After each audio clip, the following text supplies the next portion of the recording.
Yeah.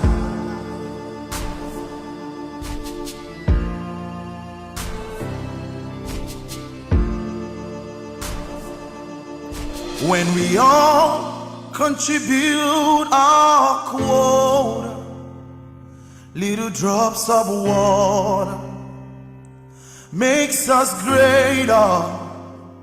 No matter how far we've gone, we can get better.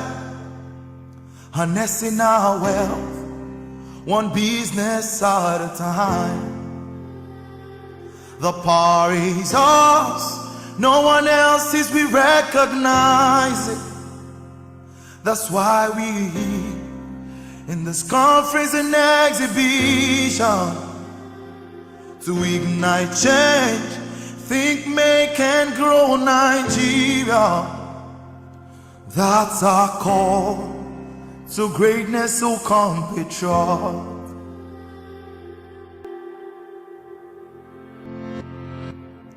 When we all contribute our quota, little drops of water makes us greater.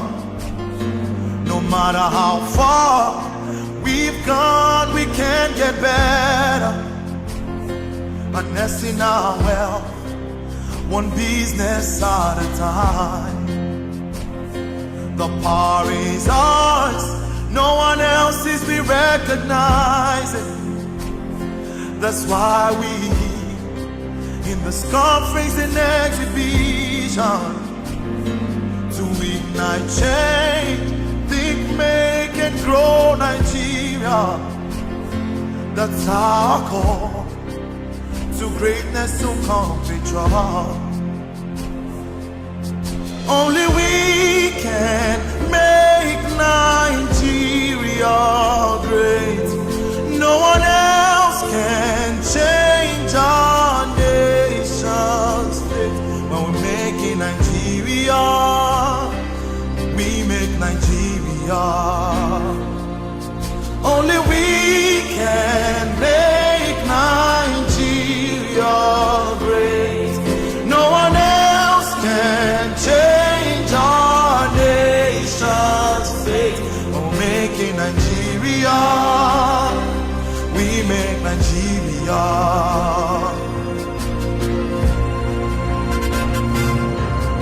Only we can make Nigeria great.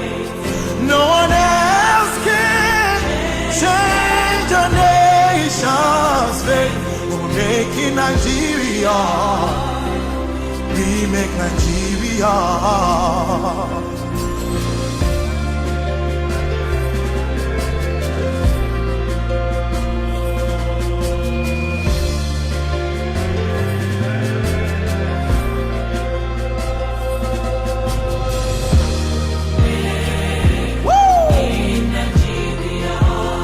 Try and rise again. Nigeria, Let Nigeria stand up. in Nigeria, Think, make and grow Nigeria. Nigeria, Hey, one business at a time we change Nigeria.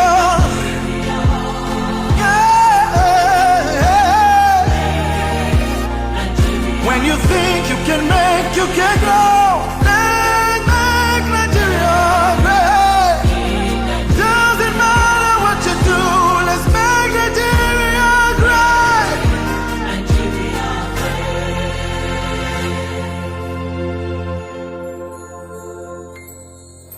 Only we can make Nigeria great.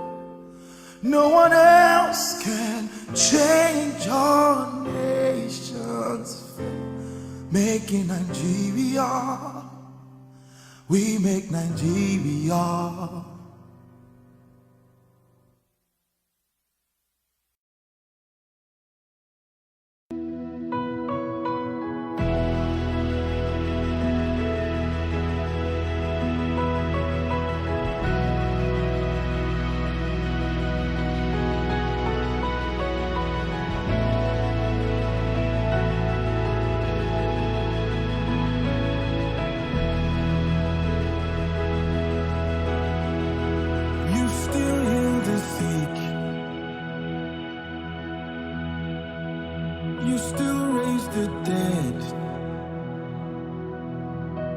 You still do amazing things.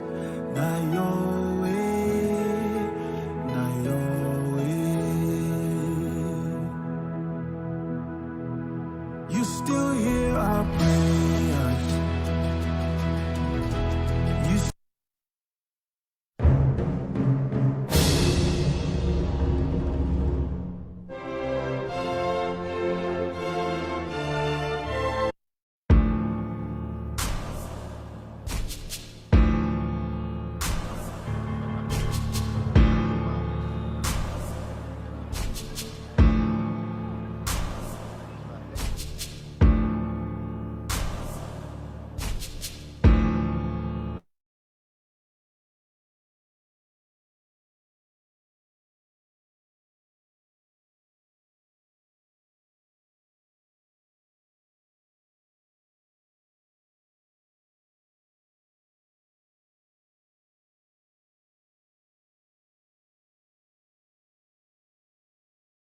water makes us greater.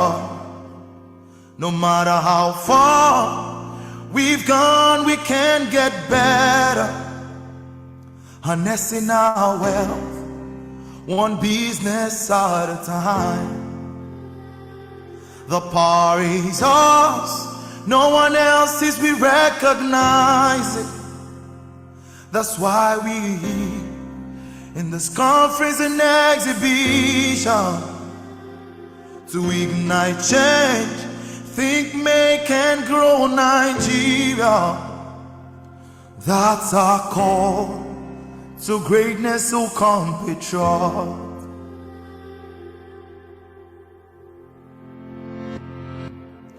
When we all contribute our quota, little drops of water makes us greater.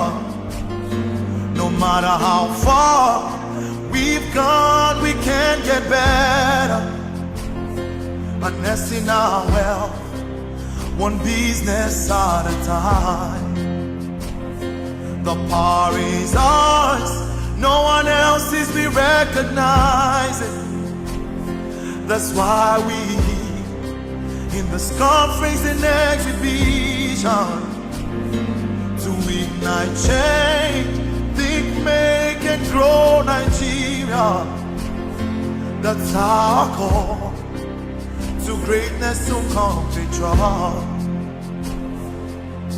Only we can make Nigeria great. No one else can change our nation's fate. When we're making Nigeria, we make Nigeria. Only we can make Nigeria great. No one else can change our nation's fate. When we're making Nigeria, we make Nigeria.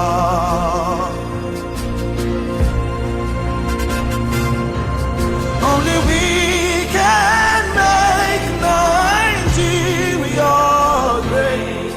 No one else can change our nation's fate.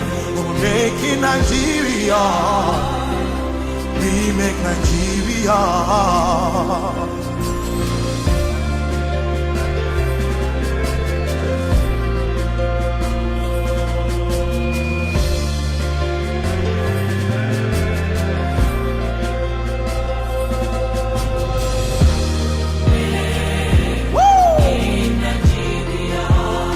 Giant rise again. Let Nigeria stand up. Think, make and grow Nigeria. Hey, one business at a time we change Nigeria.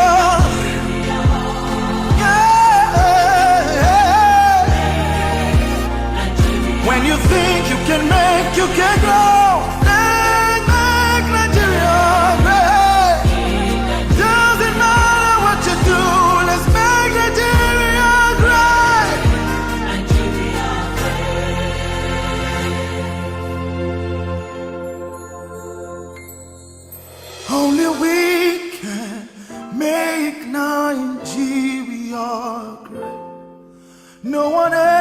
can change our nations.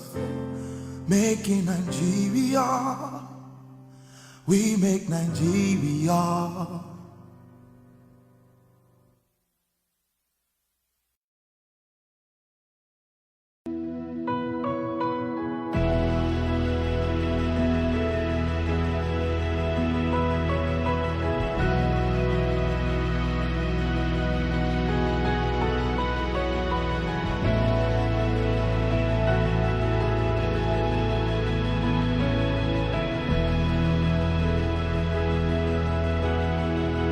You still heal the sick. You still raise the dead. You still do amazing things. Not your way, not your way. You still hear our prayers. You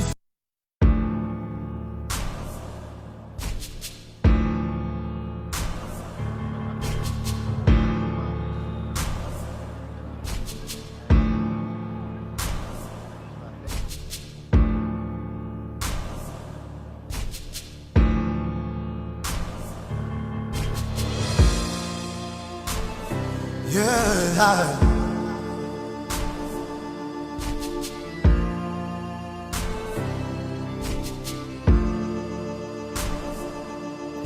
When we all contribute our quota, little drops of water makes us greater.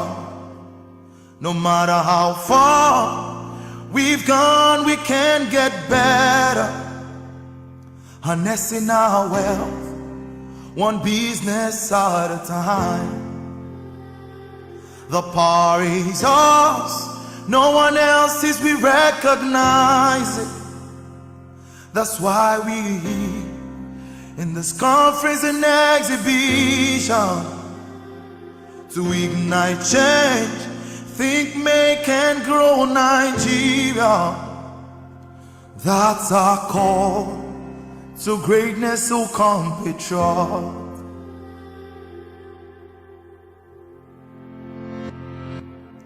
When we all contribute our quota, little drops of water makes us greater. No matter how far we've gone, we can get better. Harnessing our wealth, one business at a time. The power is ours, no one else's, we recognize it. That's why we in this conference and exhibition to ignite change, think, make and grow Nigeria. That's our call to greatness, to compatriot.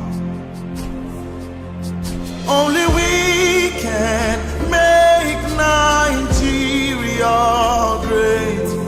No one else can change our nation's fate. When we're making Nigeria, we make Nigeria.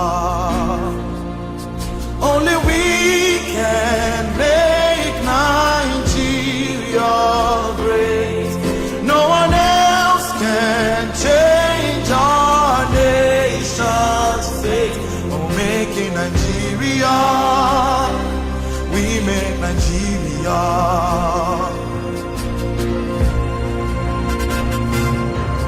Only we can make Nigeria great. No one else can change our nation's fate. We're making Nigeria, we make Nigeria.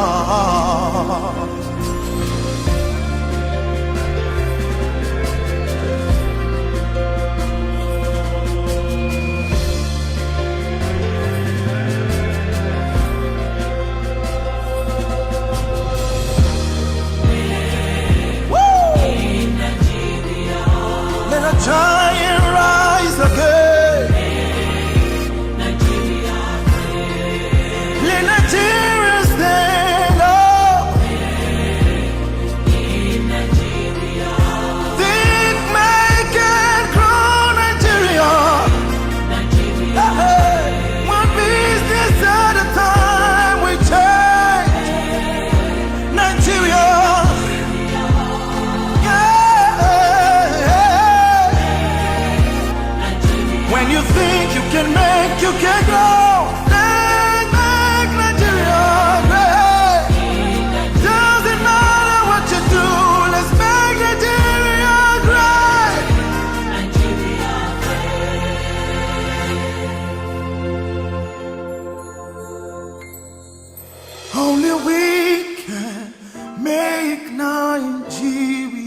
making Nigeria. We make Nigeria.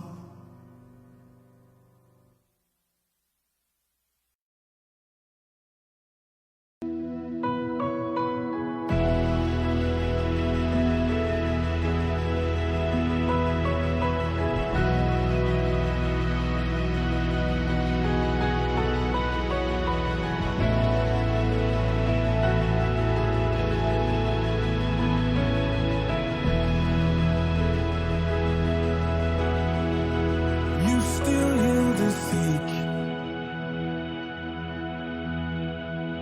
You still raise the dead. You still do amazing things.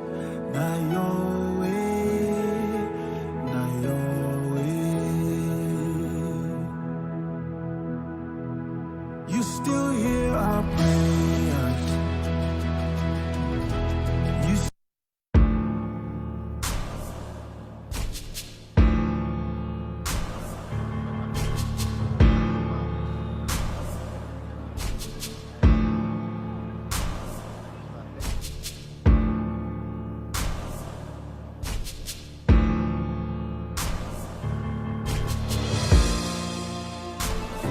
yeah.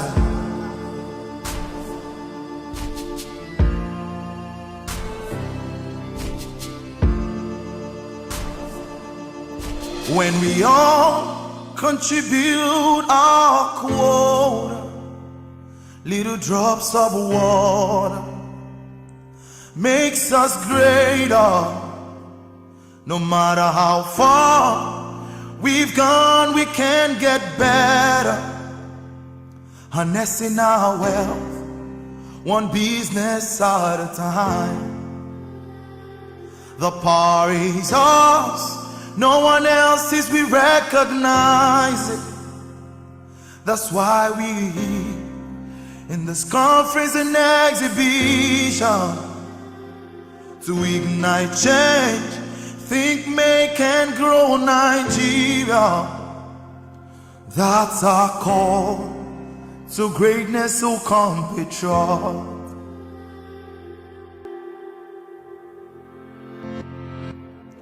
When we all contribute our quota, little drops of water makes us greater. No matter how far we've gone, we can get better. Harnessing our wealth, one business at a time. The power is ours, no one else's, we recognize it. That's why we in this conference and exhibition to ignite change, think, make and grow Nigeria. That's our call to greatness, to compatriot. Only we can make Nigeria great. No one else can change our nation's fate. When we're making Nigeria, we make Nigeria. Only we can make Nigeria great. No one else can change our nation's fate. We're making Nigeria, we make Nigeria.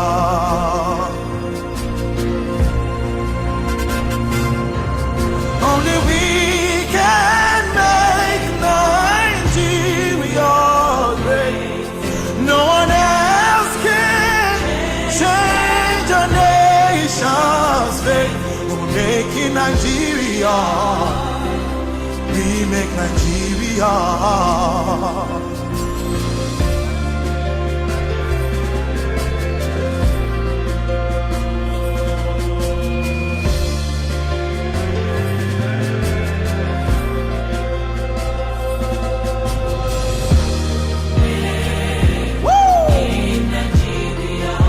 Let a giant rise again.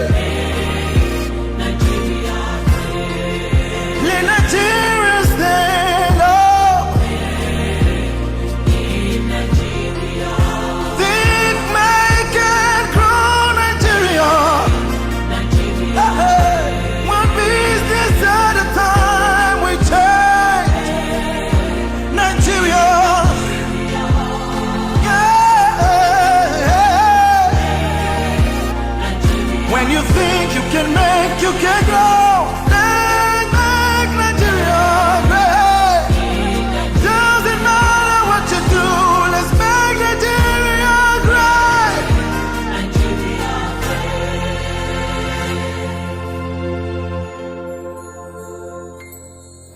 Only we can make Nigeria great. No one else can change our nation's fate. Making Nigeria, we make Nigeria.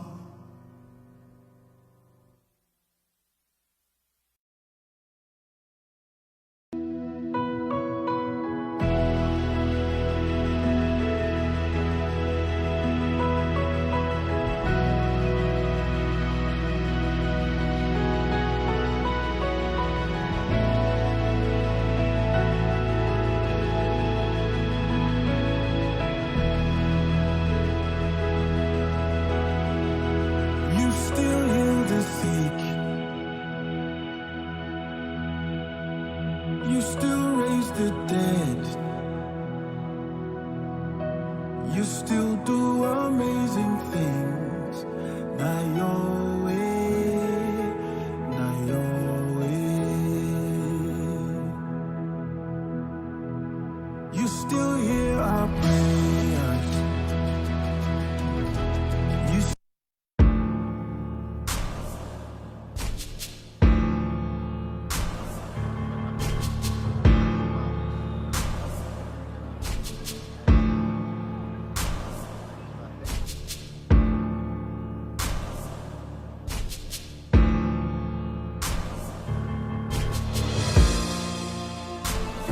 yeah.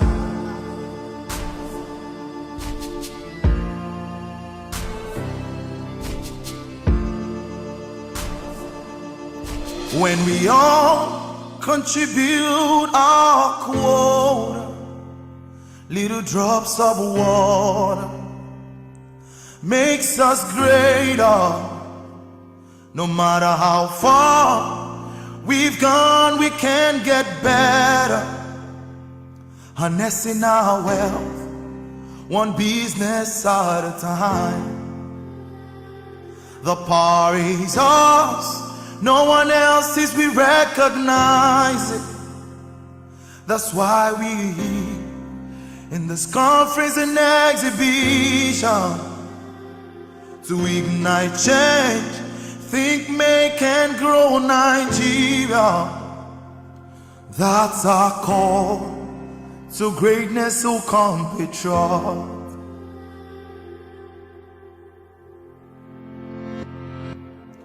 When we all contribute our quota, little drops of water makes us greater.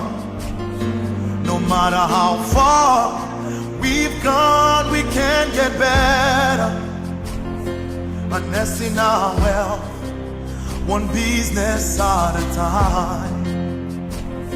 The power is ours, no one else's, we recognize it.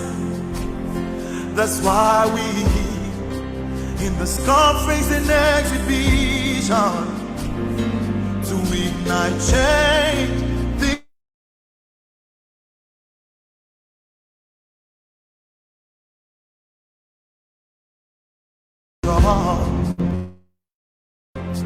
Only we can make Nigeria great.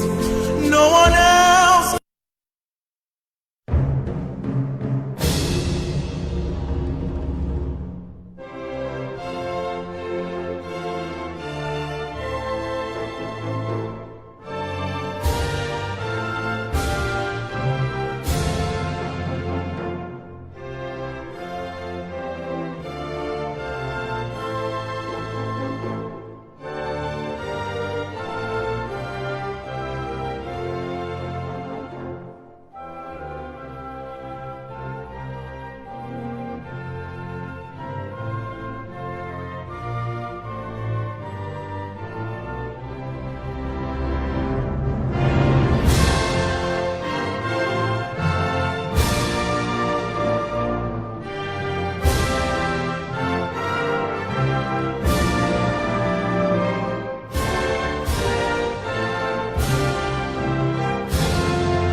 Recording in progress.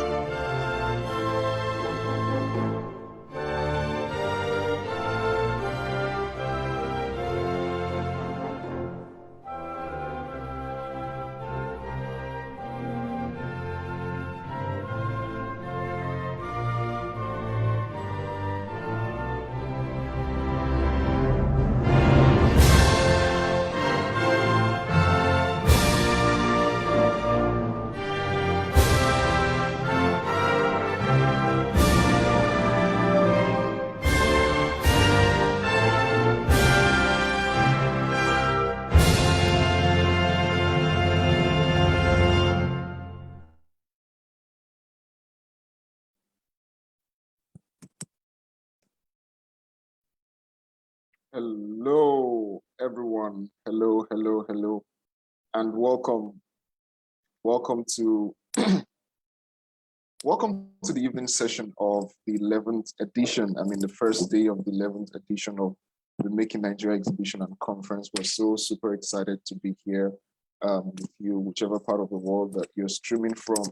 Let me give you a small gist. You missed if you were not here in the morning. I mean, it was such an explosive session with Julia Mopokeng, Tammy.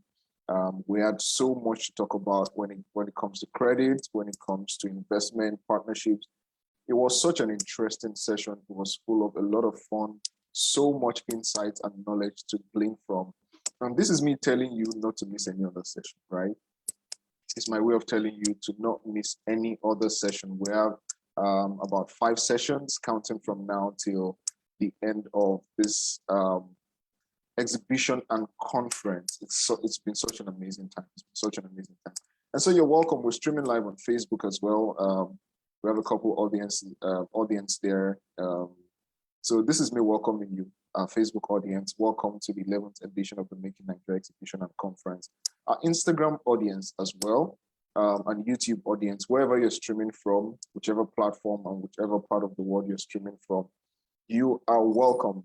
Today we'll be talking about some really cool stuff as well this evening, and it promises to be mind-blowing. And not just mind-blowing, it promises to be educating, right? And that's why we're here. We're here to help you make sense of what to do next with your business, things that you should be thinking about, the steps that you should be taking, all right? And that's exactly why we're here. So yes, I can't welcome you enough. This is my last welcome. And so I'm just going to hand over to Uche Noche, the convener of Making Nigeria, to kind of like tell you a bit more about the ideology behind the event, especially if you're checking in for the first time. And we have a really great guest here, Philip Brittain, and he's going to be talking about some really amazing stuff, things that I'm sure will cause you to make better decisions when it comes to your personal growth and your business generally. All right, so welcome, sir. Now I'm going to let Uche Noche to take over. All right, good evening, guys. Welcome, everyone. I'm so excited to have you guys here with me, the 11th edition of Making Nigeria. There's been so much talk, excitement, and we're all just excited to be here today. The first session was awesome. A lady from South Africa, she gave us a lot of insights in terms of micro lending, and it was awesome. The reaction, the panel sessions, they were all great, and I think you can get some of this on Facebook and on YouTube. I think you can get some of it if you look at it there. We on our YouTube channel, you will see it there. Thank you for coming out one more time, and I just want to tell you about what is this Making Nigeria? What's it all about? It is built, it is hinged on our TMC and TMG model, which is think, make, and grow model. So this is what we believe, that for you to be able to grow, for you to be able to have any successful business at all, it must come from ideas. It must come from an idea. So how do you think? Your ideas from Where do you get these ideas from? It's from solving problems. We want to solve problems of Nigeria. We want to solve problems in Africa. So it is about us now waking up and saying, look, we have all that it takes. We have all that it takes we have all that it takes to uh, to produce solutions and provide solutions to our different countries and within the continent. There's a lot here, having taught business for a long time and having been here instrumental to starting a lot of companies for people and also teaching a lot of business people. I know that there is a big gap in the area of ideas generation and translating that idea into reality to becoming SMEs or startups. So now we need one of the things we know you're going to get from this meeting is ideas from the speakers, from the panel sessions. You can see, we want you to look at and see where can I come up with um, where can I come up with an idea? Where can I solve a problem? And as the speakers are talking, I want you to just be thinking. Yeah, you might be a business person, you might already be an entrepreneur with your own business, but there's nothing wrong in having another business idea that you can run with. And places like this is where you can just tap and receive business ideas. And those are the things that you can run with. Those are the things that can be profitable. So ideas are going to come and you will speak to people that have started businesses. And that is the think make. How did they make it? How were they able to begin to make things? And we hope that you will make in Nigeria. We hope that we will make in Africa things that we can sell, and things that we can sell in form of export, in form of having some form of interaction and transaction with people outside the shores of this country. Because the more we transact, no matter how small, I told someone if you're making $1,000 a month, $500 a month, $200 a month as something you're doing on the side, you are helping our economy. And a lot of us need to do a lot of things that we can sell offshore. And once we can do that, it will be easy for the economy to bounce back. We can't wait on our government to do everything. We want the economy to be able to bounce back by having a lot of us doing things that can help the economy. That's where the make comes in. Make. Now you have seen, you have the idea. Now you have to take action and actually make. Then after that, we go to the grow. Think, make, and grow to scale. How do you scale this business? And I will be on Saturday, I will be talking about building your business to sell. How do I scale to build your business to sell? Because now we are going to hear different things that can help you grow your business, different things that can help you scale locally. We want you to grow locally and also be relevant globally. So this is what we expect for you to get in this meeting, in these meetings, these 3 days. So please, I will seriously urge you to make out time. And we have 2 sessions every day, 10 o'clock in the morning, and we have 10 o'clock in the morning, and we have 6 p.m., just like we have here today. We have 6 p.m. and 10 o'clock. Please just make out time, and I'm sure it will be worth it for you to come and hear the speakers. And immediately after the keynote speech, we have panel discussions, and those panel discussions kind of help us break down the things that we have learned, and you can ask questions, and we'll be able to interact with the audience more. So this is what you are going to receive in this place, in this conference here today. I would like at this point to tell you about a wonderful friend of mine from the US, a great entrepreneur, an awesome father, an awesome wife or husband, and I can't wait for you to hear him. He's loaded with a lot of knowledge for you to help you in the idea business and also how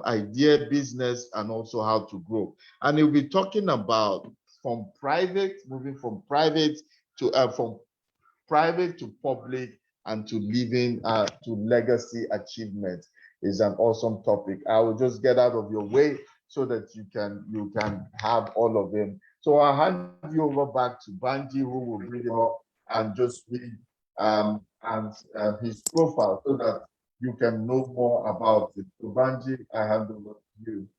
All right, thank you so much. So thank you for those words of enlightenment and grace. Thank you so much. And yes, we'll get right to it. First off, if you have friends and family and people that you think should be here, which I think are a lot of people, you have your WhatsApp status, your Instagram status, your Facebook status, and many channels that you can use to get people to come and listen to this. This is good stuff. I promise you, this is good stuff. So copy the link. You have the links. Just paste it on your WhatsApp status, send it to your WhatsApp groups and places that you think people that are doing business are. This is really good stuff. They need to listen to this. Okay, let's get to it. Philip Brittain seeks to be a lifelong learner. Originally, he went to school to study and perform in the theater. He soon found himself working in the household appliance industry where he spent nearly 15 years before becoming an entrepreneur. When he started his family, he realized that neither theater nor appliance sales was going to provide what his family needed. So he decided to change directions and begin studying business management. He later became a top leadership organization. He later became a member of a top leadership organization called Life Leadership.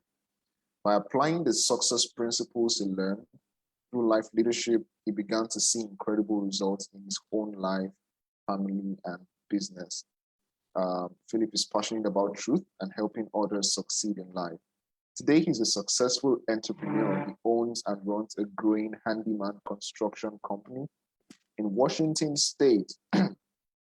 He also speaks to audiences in the United States and internationally, relating to personal, professional, and financial development, as well as real estate.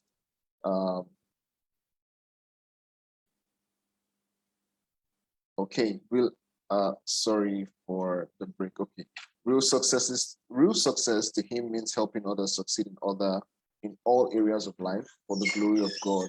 He actively serves in his local church and community. Philip lives with his wife, Christine, and 4 children, Jordan, who's 16, Brooklyn, who's 10, Liberty, who's 6, and Benjamin, who's 4 in Bellevue, Washington, United States of America. Ladies and gentlemen, please make welcome Philip Brittain. There's actually a clap icon you can hit right below the Zoom call, and just let's know that you're following. Thank you so much, Philip. Thank you so much for being here. We're so excited to have you here. Hey, thanks for that great introduction. Uche, thanks for the invite. And for all those listening, congratulations, welcome. I hope this will be informative and inspirational for you. This is a topic that's very near and dear to my heart. I'm going to be speaking basically on a topic out of Orrin Woodward's book, Resolved, 13 Resolutions for Life. One of the absolute most impactful books in my own life and business.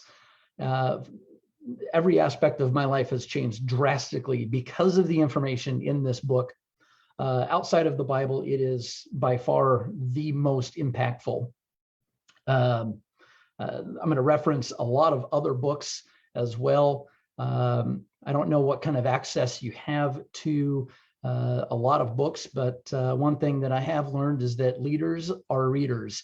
And if you're going to succeed in business and in life in general, you must learn how to become a reader and to do that often. So with that out of the way, the topic I want to share, let me see if I can share my screen here. Hey, Uche, I am unable to share my screen. Do you have a way to unlock that for me? We'll do that. We'll do that for you right now. All righty. We'll do that for you. Technical difficulties. Wonderful. We'll flow with it. So Philip, I want to. you can share now. You can share it now. All right. Hmm. There we go.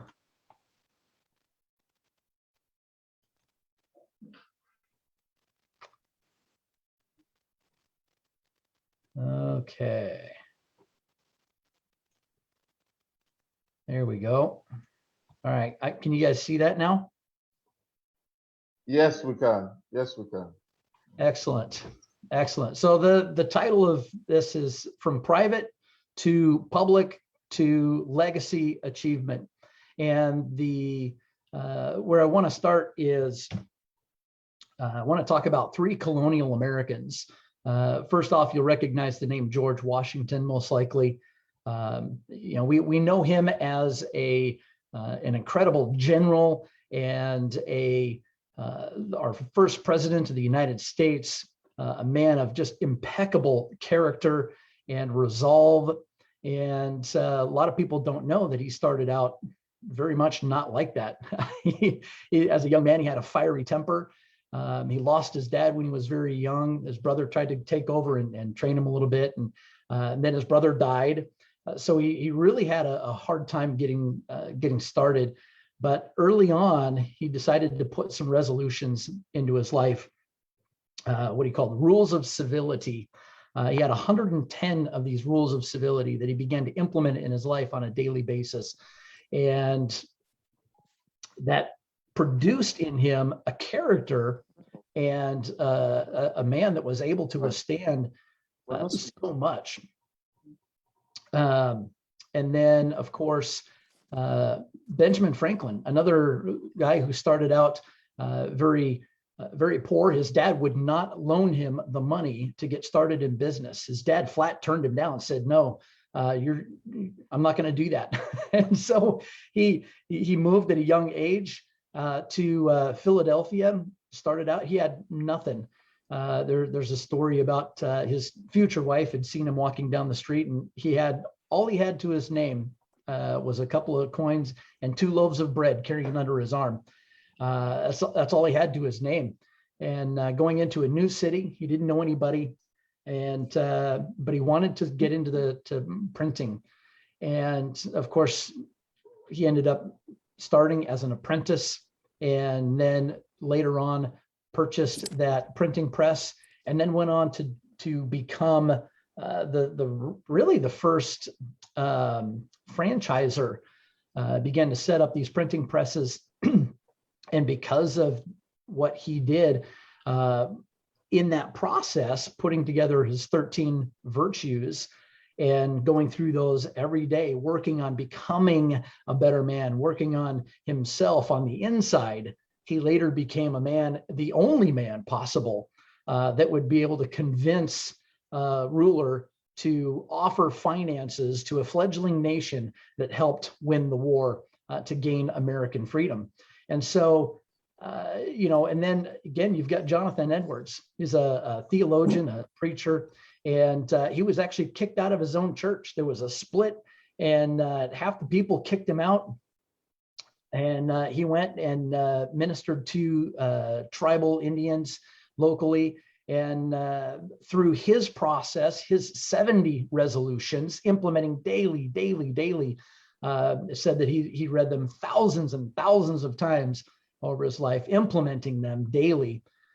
He became what many called the greatest American mind of the colonial era.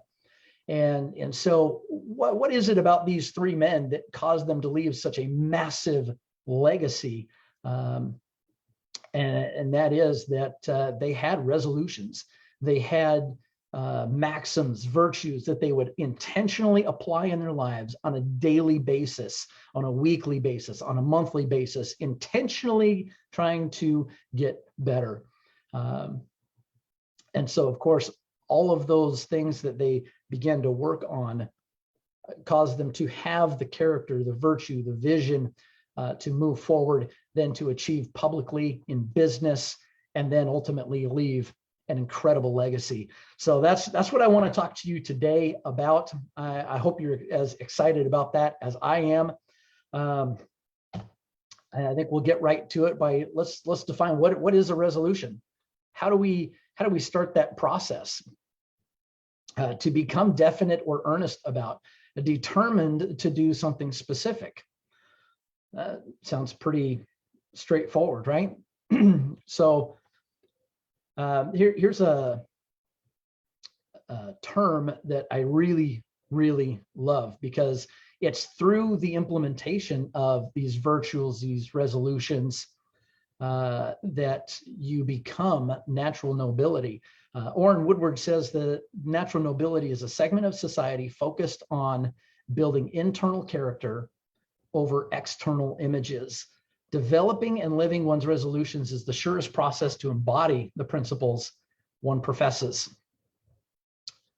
So, this idea of natural nobility, you look at George Washington, you look at Benjamin Franklin, you look at Jonathan Edwards, and we could probably name some in your own country, in the US, although very, very few in today's world that are not so concerned with who they are, but how they look, how they appear. We've become so focused on our Instagram, our Facebook, our all the other social media platforms. We're so consumed with how we look, how we appear to others on the outside, rather than focusing on who we are. What I'm here to do is challenge you to focus on becoming before doing, before showing that you are just being better, being a man of character, a woman of character, of virtue, to have vision for the future. All these things begin to build on who you are, and people will naturally be drawn to that, naturally see that in you, which will then cause you to be more successful in business, in life, in family, in government, in politics. It's not in my notes, but there's an old writing. It's on a tombstone in Europe about a saying. He says, I went out to search for and to change the world. Figured I couldn't do that, so I went out to change my country. I realized I couldn't do that, so I tried to change my city. Well, I failed at that, so I realized, well, okay, maybe I'll focus on my family. And I couldn't change them either. So finally, here I am on my deathbed, and I realized if I would have only changed myself, I could have changed my family, my city, my country, and ultimately the world. And so that is what I'm here to inspire you to do, and to give you information toward that, is to change yourself and become all that you were meant to be, to live the life that you've always wanted, and to succeed, and to change your country, to change the world, but first to start with yourself and become that natural nobility that rises to the top.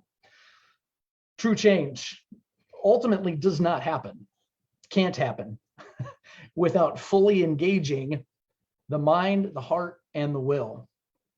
And the mind, the knowledge. A lot of people will go to a conference or an event or a seminar or a conference like this, and they'll get all kinds of information thrown at them, and it's information overload. And they Monday morning comes along, they go through their week, and nothing really truly changes, because they got all this information, but they didn't understand it fully. They got some inspiration, they got the heart involved, and they get a little jolt of, yeah, I can do this. Do what? And then they never engage the will, which is the actual doing. And until you engage all three of these things, the mind, the heart, and the will, no true lasting change can actually occur. Now, you might come out of a seminar like this and be all gung-ho about doing something new. You might have the information and the inspiration to do it, but then you may not have the will to get up off the couch and do what needs to be done. Through COVID, there's a saying here, I don't know if you've experienced it too, is the COVID coma. I fell into it like many through COVID. Things are shut down. You can't go anywhere. You're not able to do anything. You're not able to go see people. And, you start to fall into some bad habits. I did. Maybe you didn't. Maybe you guys are all better than I am. But I let some bad habits creep in during that first year of COVID. And I had to kind of snap out of it and go, wait a minute, what am I doing? This is crazy. I should be attacking. I should be on the offensive rather than the defensive.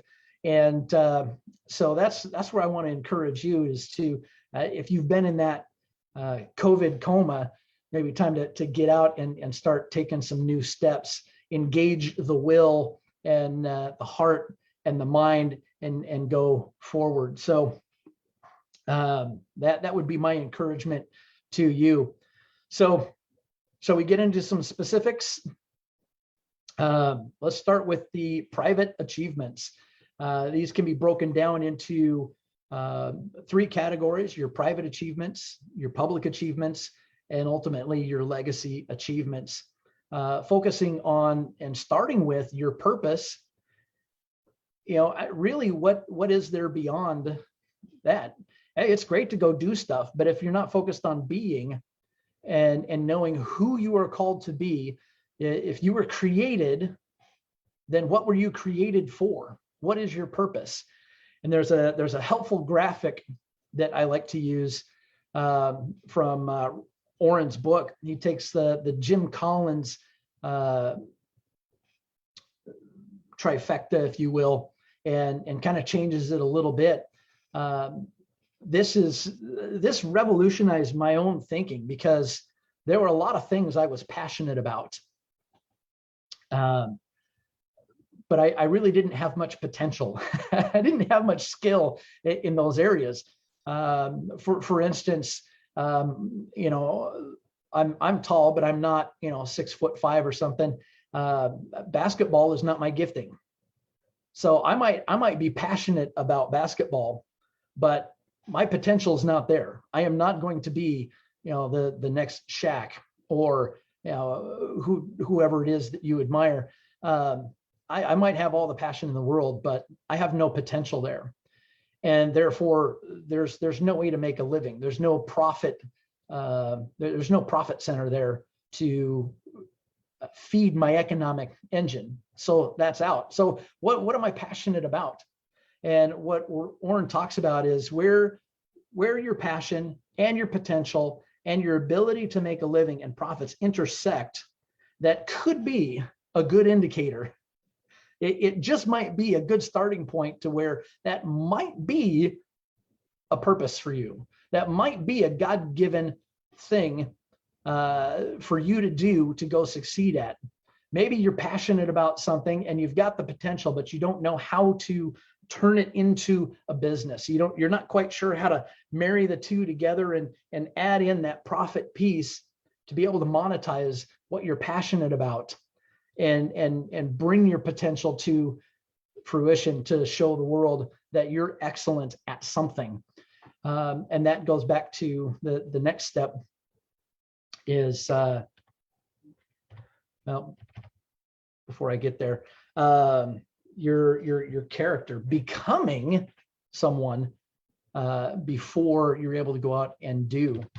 And that's where that passion, the potential, the profits really intersect to give you that purpose.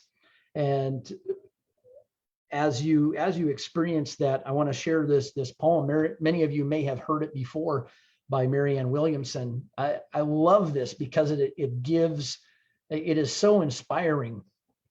Our deepest fear is not that we are inadequate.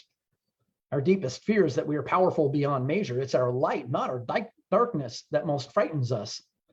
We ask ourselves, who am I to be brilliant, gorgeous, talented, fabulous? Actually, who are you not to be? You are a child of God. Your playing small does not serve the world. There's nothing enlightened about shrinking so that other people won't feel insecure around you. We are meant to shine as children do. We were born to make manifest the glory of God that is within us. It's not just in some of us, it's in everyone. And as we let our own light shine, we unconsciously give other people permission to do the same. As we're liberated from our own fear, our presence automatically liberates others. And I hope that this conference will help do that to you as you see others shine their light and give you the inspiration and the knowledge to move forward in whatever it is that you are excited about in life. So I'm going to go through, if we jump into character, there is an excellent book that I love, and I'm looking for it here. I've got it on my shelf over there. Probably the single most downfall of leadership is self-deception. For most people, it is the idea that we think we're better than we are. If given an assessment of ourselves, we like to think more highly of ourselves than we really truly ought to. And that's where the character piece really comes in. And I was talking to my son the other day about little ways to give yourself a boost. And he said, well, okay, I'll try this. And what I told him was, I heard a story a long time ago, and I tried it on myself, and I went, wow, this actually kind of works. This feels kind of good. How many of you turn on the when your alarm goes off in the morning, you hit the snooze button? Yeah, that was me. I'd hit it 3, 4, 5, 10 times sometimes. And I would set my alarm and I would set my snooze for a certain amount of minutes. So I knew I could hit it 3 times or 5 times, and then I could get up. But what if you set your alarm for the time that you want to get up? You tell yourself, I want to get up. I want to wake up at a certain time. You set your alarm for that time, and you actually get up when the alarm goes off. It's a simple thing. It's really simple, and maybe some of you thought, gee, that's dumb, like I did at first. But when you tell yourself, I'm going to get up at this time, let's say 7 a.m., your alarm goes off, and you say, okay, I'm going to get up. Some people like to set the alarm across the room, so they literally have to get out of bed to go shut off the alarm. Most of us now use our cell phones, and it sits right there by the nightstand. A little too easy sometimes. But if you set your alarm, you tell yourself, I'm going to get up at 7 a.m. You set your alarm for 7, you get up. And there's something about that, some subconscious piece that when you wake up and you get up when it says, when your alarm goes off, you got up when you said you were going to get up. You get this little character piece that, yeah, I do what I say I'm going to do. I don't lie to myself. I'm not deceiving myself. I have character. I have integrity. I'm going to do this. And you take that and you start your day with that. And it's easier and easier to move through the day with that character, with that integrity. And it moves into other areas as you go. The same can be said in the opposite. If you say, I'm going to get up at 7, you set your alarm for 7, and then you hit your snooze a couple of times and you don't get up till 7:20, 7:30. Your internal, your character, your subconscious says, you're a liar. You said you were going to get up at 7 and you didn't. You're a liar. And you take that into the rest of your day, and it's so subtle. It's so it's such a subtle thing, you don't realize what it is. And I asked my son to try that. This was just last week. And he hasn't given me a report yet whether or not he's actually done it yet. So we'll see about that. But I can tell you from my own personal experience, implementing little things like that make a big difference throughout the day. There's a couple of great books on building character. There's The Speed of Trust, Stephen M.R. Covey, and then Les Giblin's book, Trust, the one thing that makes or breaks a leader. Absolutely paramount. No one will follow you unless they know they can trust you, and they won't trust you until you're able to trust yourself. So as you begin to implement that character, then you can move on to the attitude, because you might have the best character, but if your attitude stinks, nobody's going to follow you. Nobody's going to follow you in business. Nobody's going to be around for very long. And so your attitude becomes the next key piece. And so there's a couple of great books on that topic. Attitude is Everything by Jeff Keller, and The Happiness Advantage by Sean Archer.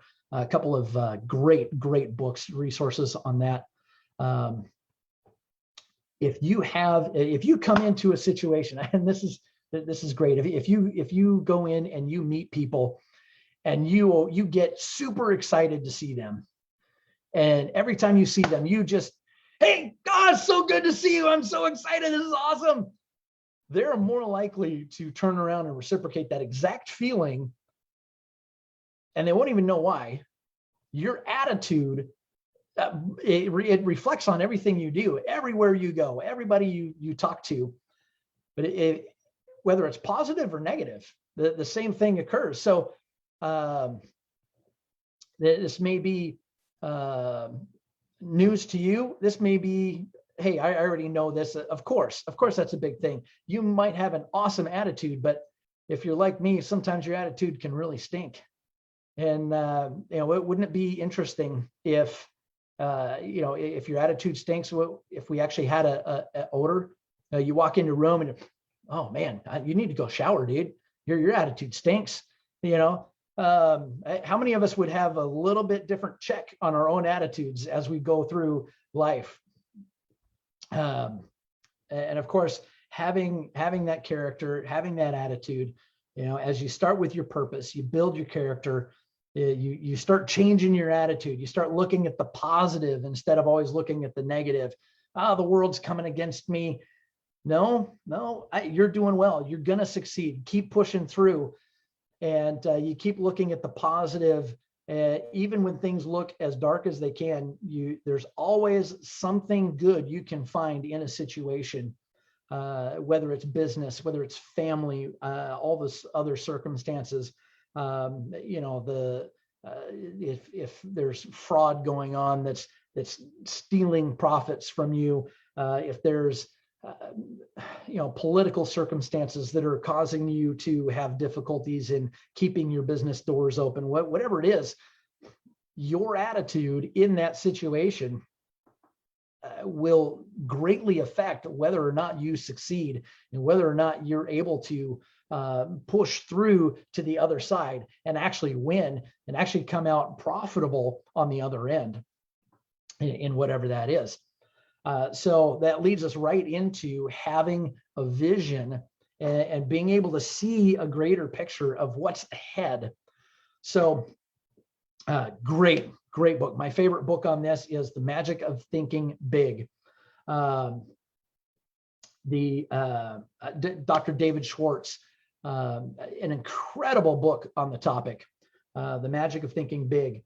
And then Vince Pacenti's The Ant and the Elephant, engaging the subconscious and the conscious mind. There was a study that was done in the mid 90s where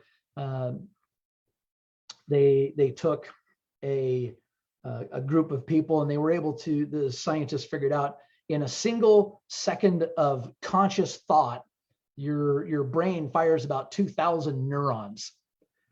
In that same second of subconscious thought, what they call the elephant, you're firing over 4 billion neurons. And so the amount of neurons firing is the difference between the representative of an ant and an elephant.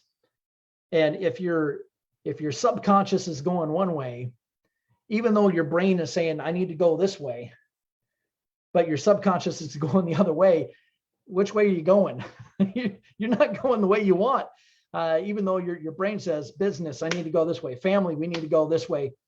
But your subconscious is telling you, you're no good. You're lying to yourself. You failed in that last thing. Your vision of yourself, you're not that good. You're not that great. You can't do that. Your subconscious is steering you in one direction, even though consciously you say, I have to, I want to, I must go this direction.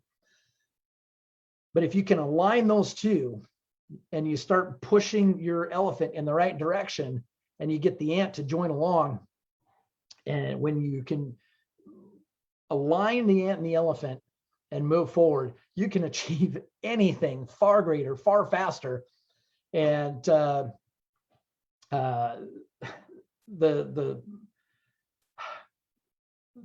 there is no limit as to where you can go when you align the ant and the elephant. So you've got your purpose, you're building your character, you're improving your attitude, you're focused on doing these on a daily basis, you're focusing on aligning your ant and your elephant, you're working toward vision, towards seeing the future, towards speaking the future that you see to others, trying to inspire them toward that better future. You're working on these on a daily basis, on a weekly basis. Now you can kind of move into your public achievements.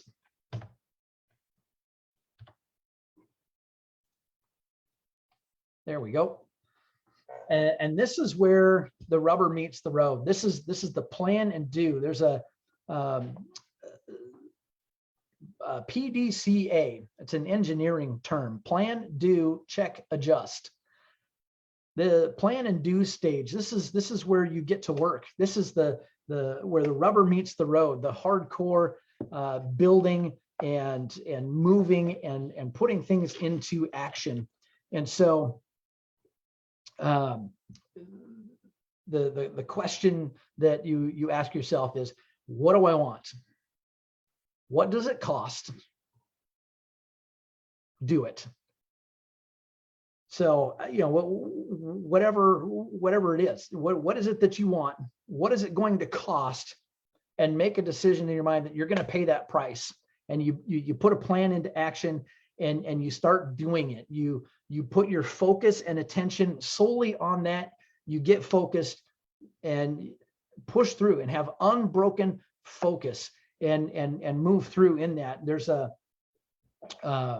great book that talks about how your 10,000 hours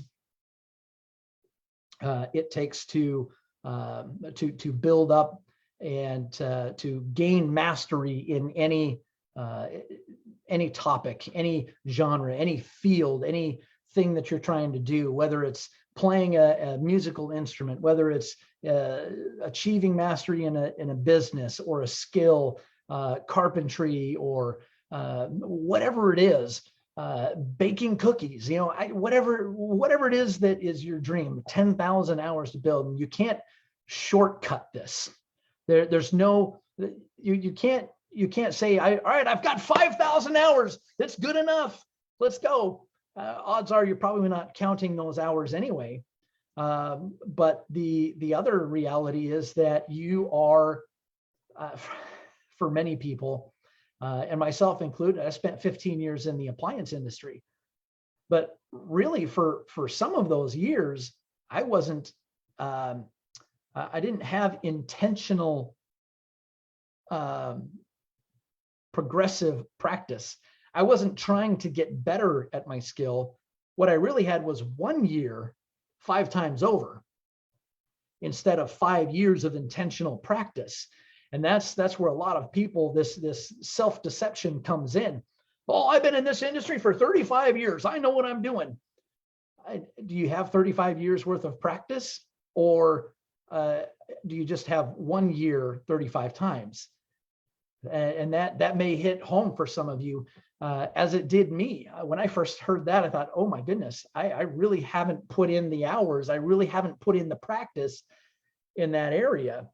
No wonder I'm not getting the results that I want.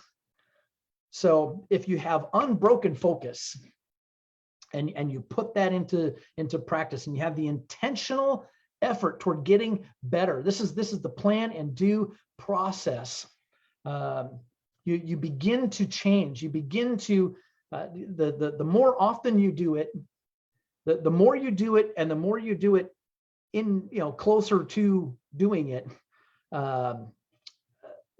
Just because you've done it 5 times doesn't necessarily mean that you're getting better. If you do it 5 times in a short amount of period, now you're starting to learn, and the process starts to click, and you start to get a rhythm, and you start to progress even faster. But if you do it 5 times in a year, you're really not progressing, right? So the more you can do it in a short amount of time, the better you're going to get. The faster you're going to get where you want to get. The faster you get those 10,000 hours, the more success you're going to have in that area. And so that moves us on to the next level, which is the scoreboard. As you plan and do, then the next steps are the check and adjust. PDCA, plan, do, check, adjust. We've got the plan and do. Now it's time to check the score. And this is really where that self-deception comes in. I know many times for me, I get scared of the scoreboard. I don't want to look at the scoreboard because I know that I'm failing miserably in an area, and I'm too scared to go look at the scoreboard because I know it's bad news. And so there has to be a point where I say, okay, self, I want to get better at this. I'm going to have to really look at the scoreboard, and I'm going to have to confront brutal reality, even though I know it's bad. I know for years, there was a long period of time where I failed to file taxes. I didn't file taxes for like 5 years, and I knew that it was bad. I knew that it was going to be ugly, and at some point I have to decide to myself, okay, I'm going to have to go tackle this. I'm going to have to go talk to a tax accountant. I'm going to have to go find and figure this out and tackle it. No matter how bad the situation is, I'm going to have to tackle it if I want to get better. And so I would encourage you, if you're in that spot where you know you're not looking at the scoreboard, you're not paying attention to how things really are, I would encourage you, no matter how ugly it is, at least you know where you actually stand. Take a look at the scoreboard, figure out what it is, figure out where it is you actually are. If you're not looking at the books on a often enough basis on your business, you don't know where your shortcomings are. You don't know why you're paying out all this money and you can't seem to have the profits that you thought you should have. You can't know, you can't find out until you really take time to sit down and look through the numbers and figure out, oh my goodness, my cost of this item went up by 25% and I didn't realize it. Maybe you've got somebody else doing your merchandising and they're just buying all the goods and you're not able to turn the goods fast enough. And so you've got inventory that's sitting there too long. And so you don't know that until you start looking at the numbers. You have to look at the data if you want to move forward.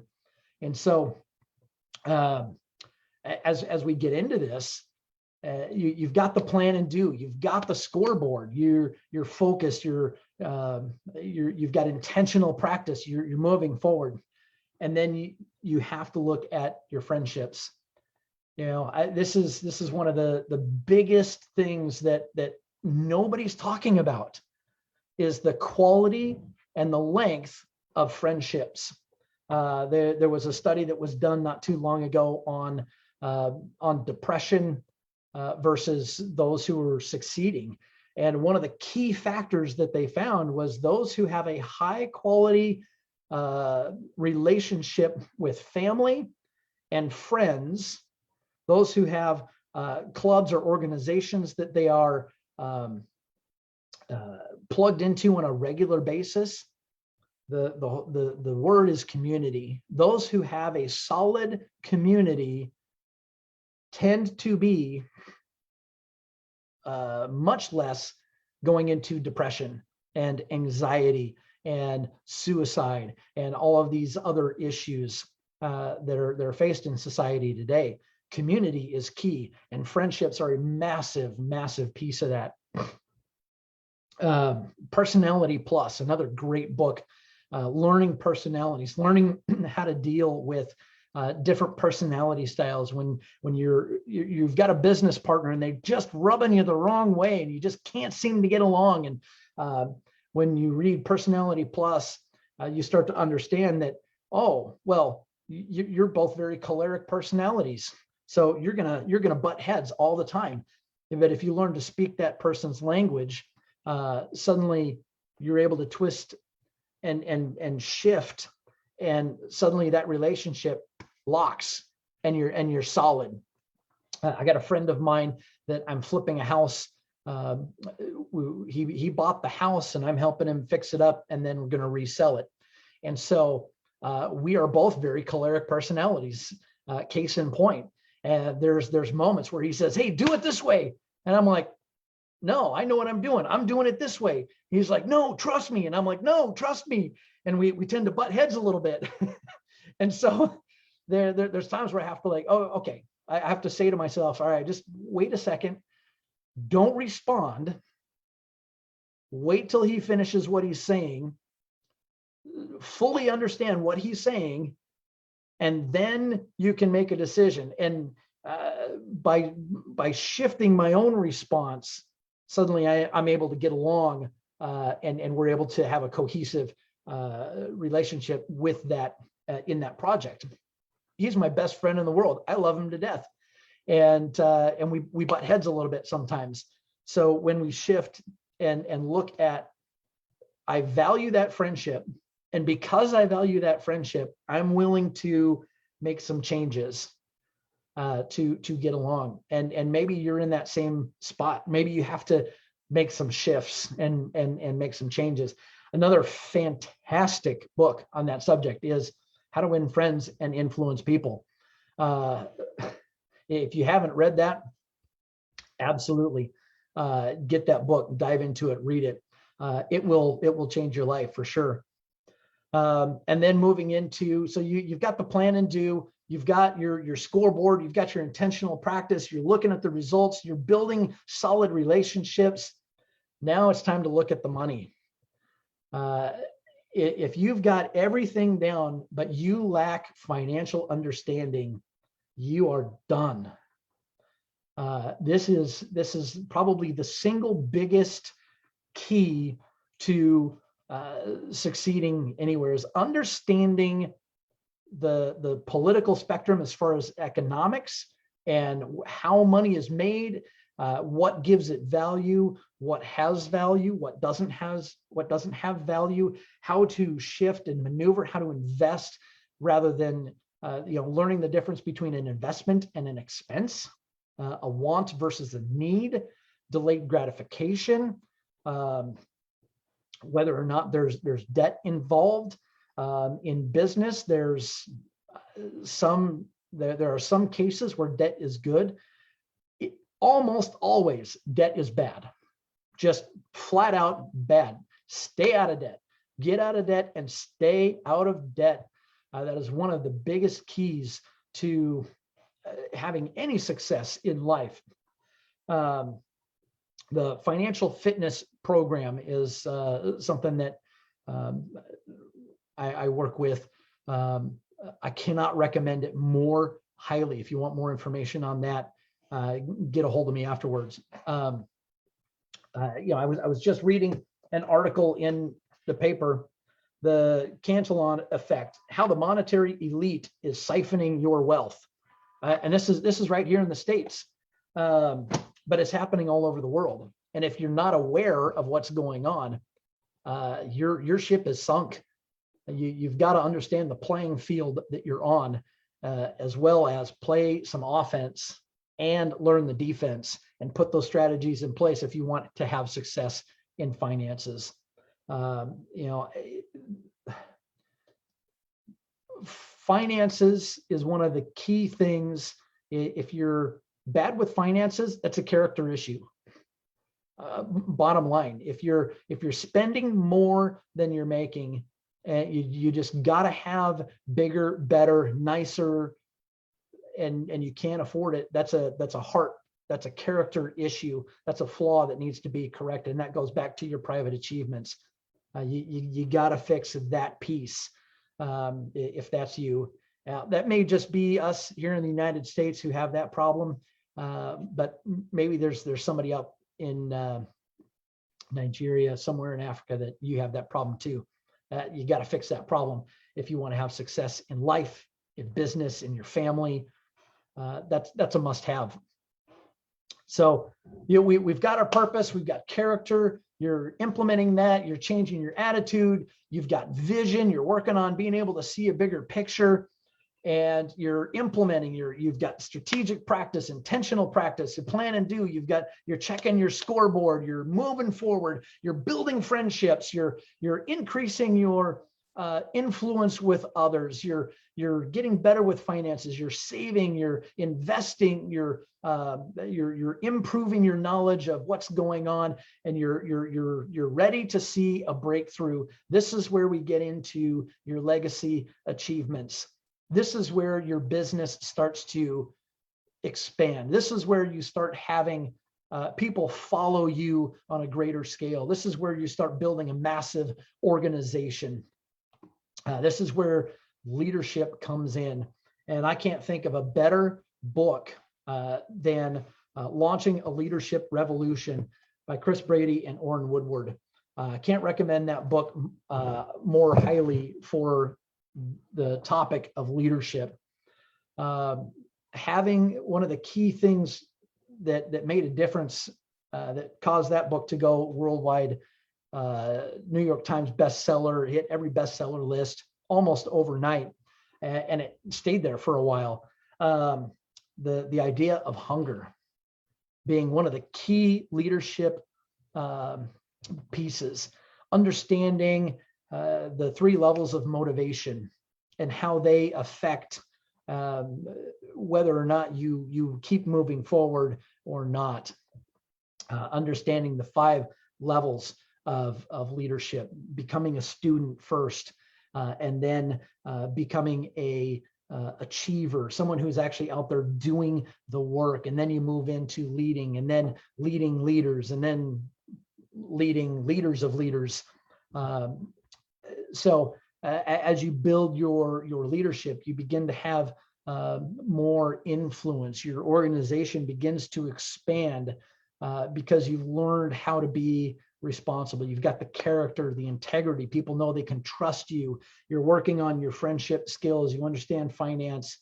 And so people are naturally drawn to you because you understand some things, and they know they can trust you. They know that they like you. They can trust you because you're honest and you speak truth in love, and you help them succeed. This is where your leadership really expands. And I love this because as you succeed, you grow into, Orrin says, the more animals in the barn, the more doo-doo to deal with. The more people you have around you, the more conflict resolution skills you're going to need, because there will be more conflict to resolve. We're human beings. We're people. We make choices. We have issues. And as you become a leader, you're going to have to get into and understand conflict resolution. This is another key thing. Some personality styles tend to shy away from conflict. They don't like conflict. I don't want to deal with conflict. I just can't we all just get along? Can't we just be peaceful? Can't we all just get along? But no, you have to deal with conflict. And this is a tough one for some of us to learn. other personalities, they really like conflict. They have to be right all the time. And this is something I fall into myself, is especially in some relationships. I know I'm right, and doggone it, you're going to see it that way. And that tends to be a little harsh, and people don't like that. So I have to kind of shave those rough edges off and say, okay, well, all right, I could be wrong. and realize that I may not always, in fact, many times I'm not right. And if I can look and see it from the other person's point of view, I can reach in and resolve that conflict just by learning how to see how I may not always be right, but I could be wrong. Or even if I'm right, I did it wrong. And so this is where conflict resolution skills really, really come into play. Then you build on systems.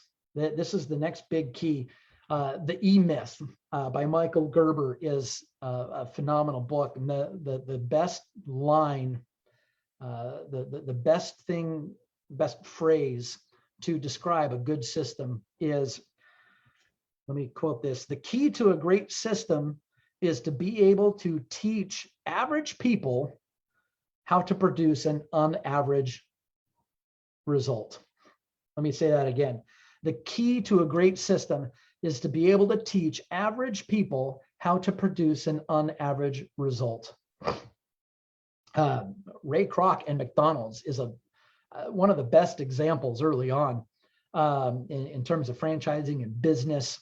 He saw an idea and he took it and he said, you've got the system. Now we just need to tweak it, and we can make it just produce. We can make it click. We can make this thing just fly. And of course, it took off because the system made it so that you as a business owner could come in and hire high schoolers, and they could literally run the business and you don't have to be there. When was the last time you walked into a McDonald's and was able to talk to the owner? Never. You can't. They're on a beach in Hawaii or some place tropical. They're not there. They're never there.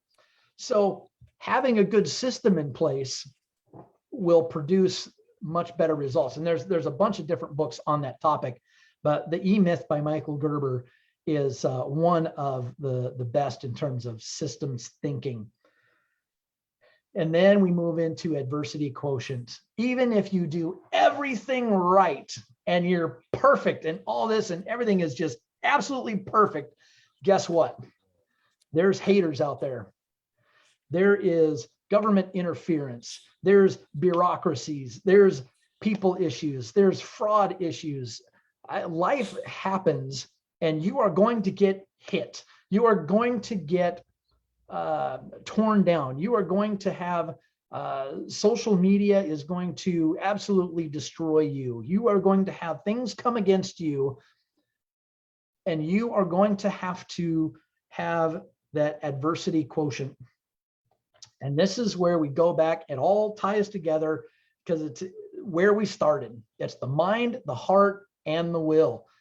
Your adversity quotient is your IQ, your intelligence, what you know, multiplied by your emotional quotient, how you deal with things, your emotional state. Does it tear you down? Does it get you emotionally distraught? Do you fly off the handle and get angry at every little thing?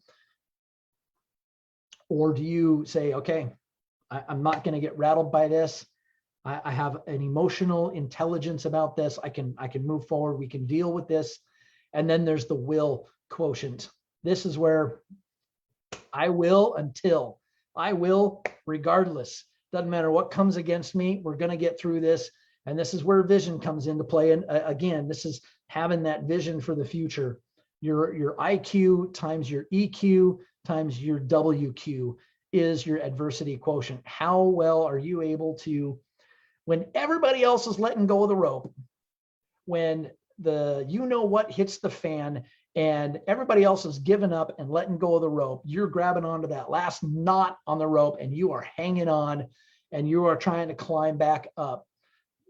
how well you hang on, how well you persevere through it is the last and final key to whether or not you leave a lasting legacy.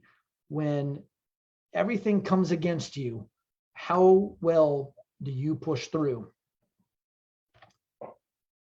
I want to leave you with one last thing as we get through to the legacy piece, you know,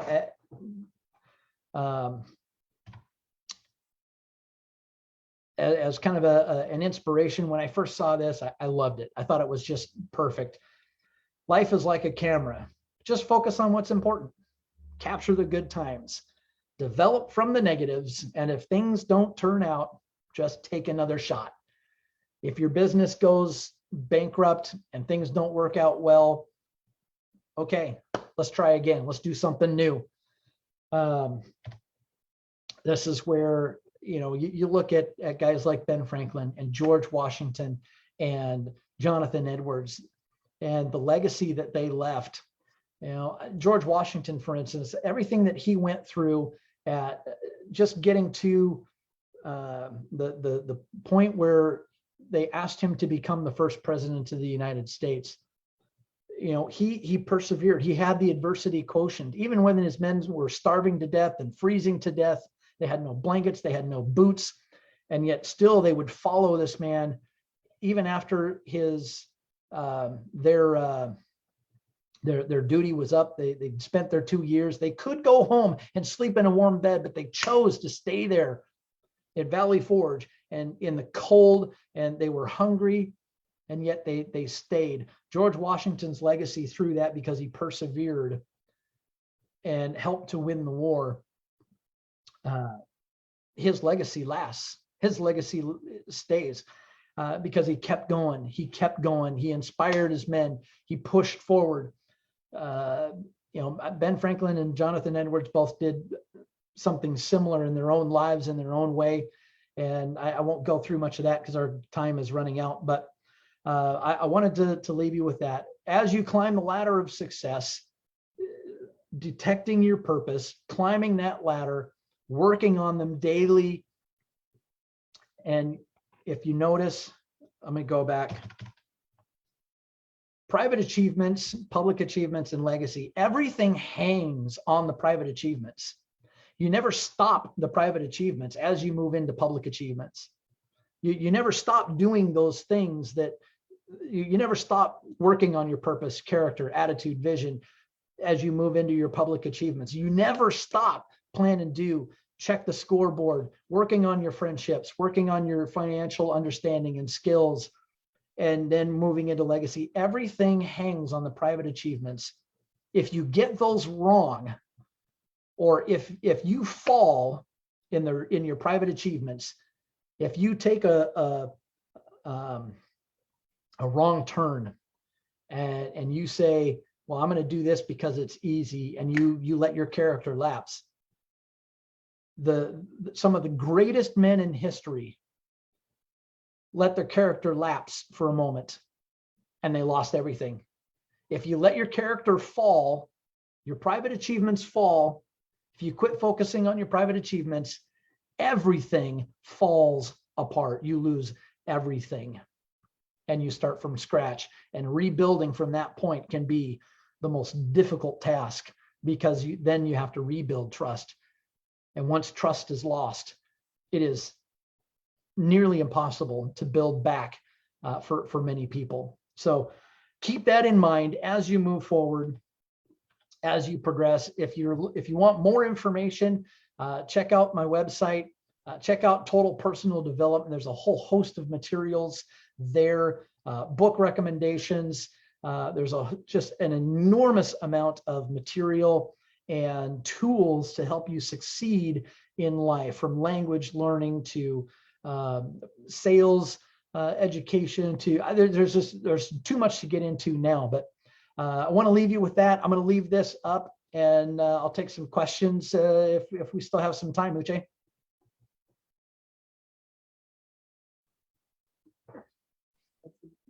Okay. Thank you so much. That was really that was a really great session. Interesting. Properly articulated, and so many great thoughts to glean from private to public to legacy. We talked about purpose, about character, attitude, vision. We talked about plan and do. We also talked about the scoreboard, friendship, community as well. We talked about finance, about leadership, about conflict resolution, about systems, creating systems, about adversity quotient, and legacy. Guys, that was really explosive. Thank you so much for so what's the word now? So patiently and painstakingly deploying that knowledge. Okay, we have about one question here, and I think that's going to be the only question I will take. If you have questions, please send them, put them in the chat box. If you're listening on Facebook, we can also take your questions. Type your questions in, and we'll take your questions right away. And so this question here says, what questions can the average person ask in order to detect their purpose? So I'm guessing that this person is trying to understand their purpose and stuff. And so he says, what questions can the average person ask in order to detect their purpose, to identify their passion, their potential, and what kind of business to go into? Because a lot of people struggle to find their sweet spot or their purpose, so to say. So what advice would you give to someone that is trying to figure out what to do, what business to go into, or generally just trying to figure out what their purpose is? That's a great question. This can probably be one of the toughest entry points for almost everybody. Let me go back to that slide right there. So, when I sit down with someone, I ask them, first off, what are you passionate about? That's the initial question. What brings you to tears when you go to sleep at night? What injustice? What topic? What thing makes you dream and causes you to tear up or get emotional about? What is it that really gets you and your emotions and your gut involved when you start thinking about it? Is it some environmental thing? Does it have to do with how animals are treated? Are you passionate about baking cookies? Are you passionate about chocolate chip cookies, peanut butter cookies? I don't know. Are you passionate about trying to find ways to prevent pollution? Are you passionate about something political, some policy that has been put in place in your locality, your local city or town? Are you passionate about the homeless, or those who are struggling to survive? Maybe it's hunger, being able to feed or get water to those who don't have it. Those are the kinds of questions that I would ask first. What are you passionate about? What gets your emotions and your tears and your what makes you cry about? So that's where I would start with there. And then from there, ask, what am I good at? What do I have a natural ability or inclination? What skills has God given me that would help me in any area? What is it that I'm naturally gifted at that I could put into and marry up with that passionate piece? Maybe you're naturally gifted with words. Maybe you're naturally a gifted speaker. And so you say, okay, well, I want to go talk to people about this topic or subject. Maybe it's maybe you're naturally gifted in the art of persuasion. Maybe you're a great gifted salesperson. And so maybe it's you marry that passion and your sales ability with going into and trying to convince people to get involved in an organization or a specific job or business, or selling a particular product because it will affect what you're passionate about. Those are the kinds of questions that I would ask in that potential arena. What do you have a natural ability? What has God already placed in your heart and in your body? What are you physically able and gifted toward? That would be that potential piece. And then when you look at your passion and you look at your potential, then you say, okay, well, how can I take what I'm passionate about and what I'm naturally gifted at, and how can I form a business around that? How can I add a monetary piece? How can I monetize what I'm passionate about using my gifts and my potential? And how can I find that sweet spot? I hope that helps. I can't go into much more detail than that without specifics.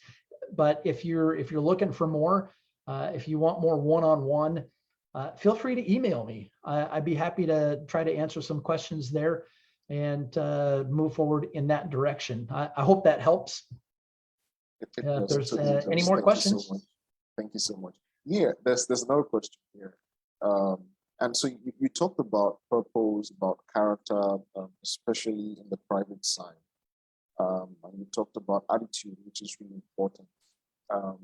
And you talked about how you respond to situations, how you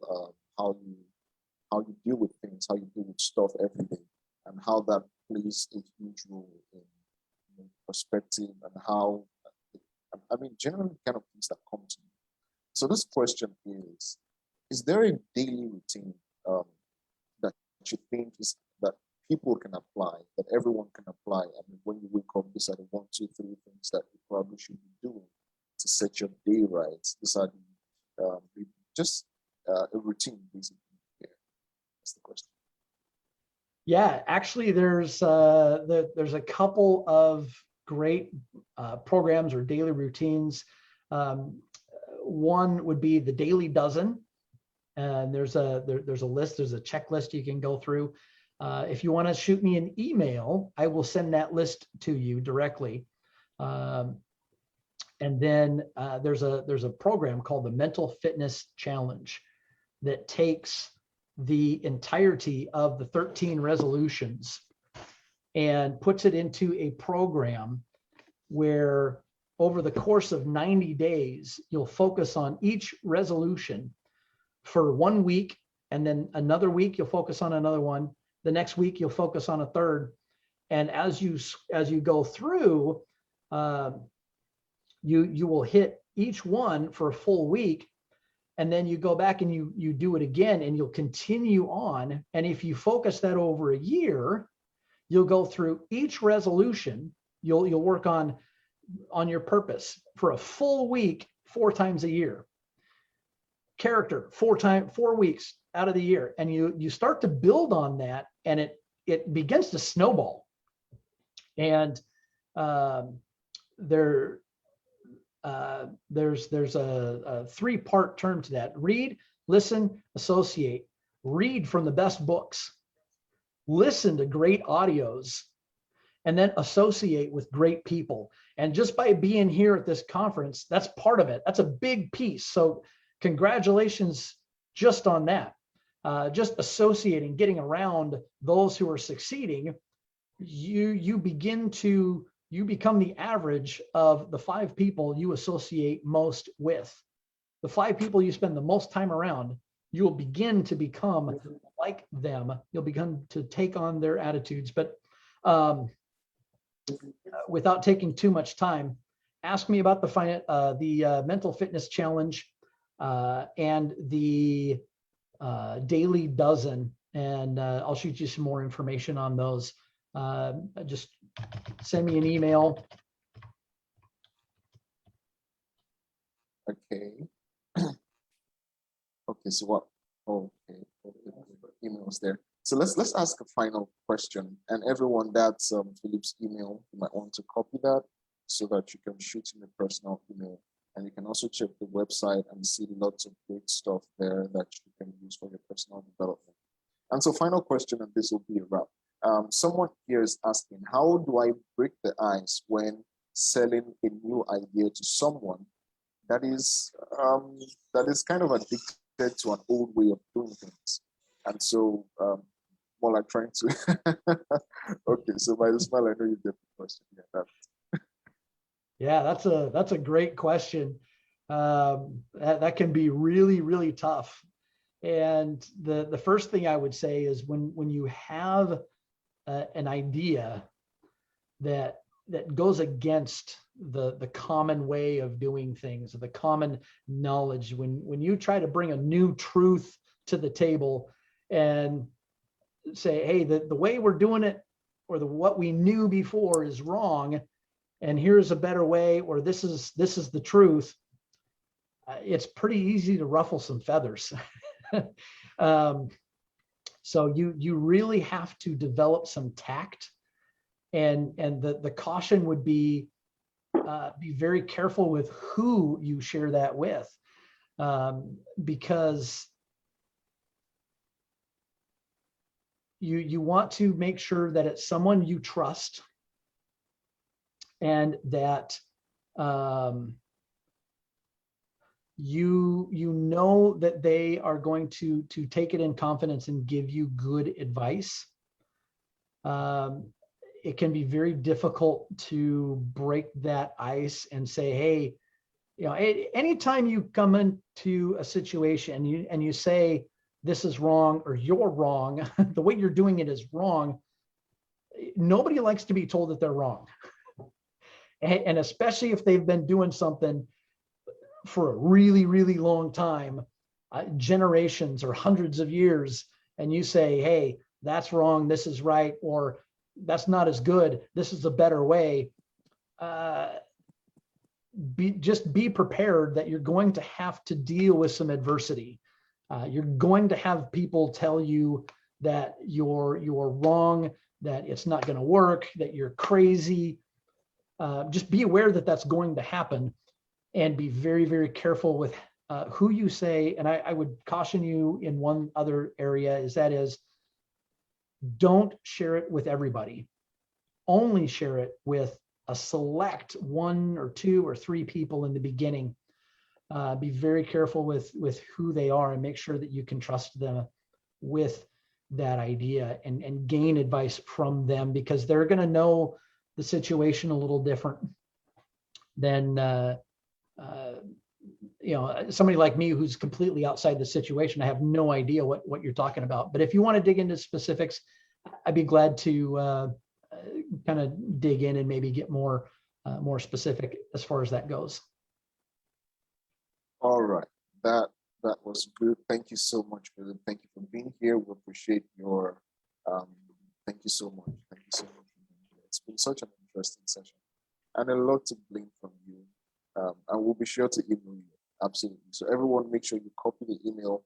And he says, be sure to put MIN 2021. So he's going to know that it's coming from you, and that it's coming from this conference.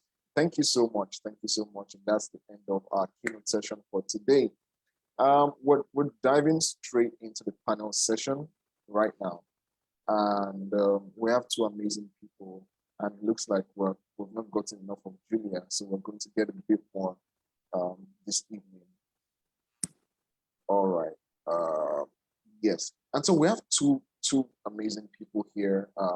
Joshua Triumphant is right here, and he's a thought leader. He's a business person. He's consulted for government, many entrepreneurs across the nation, and he's here to talk about what businesses really need, right?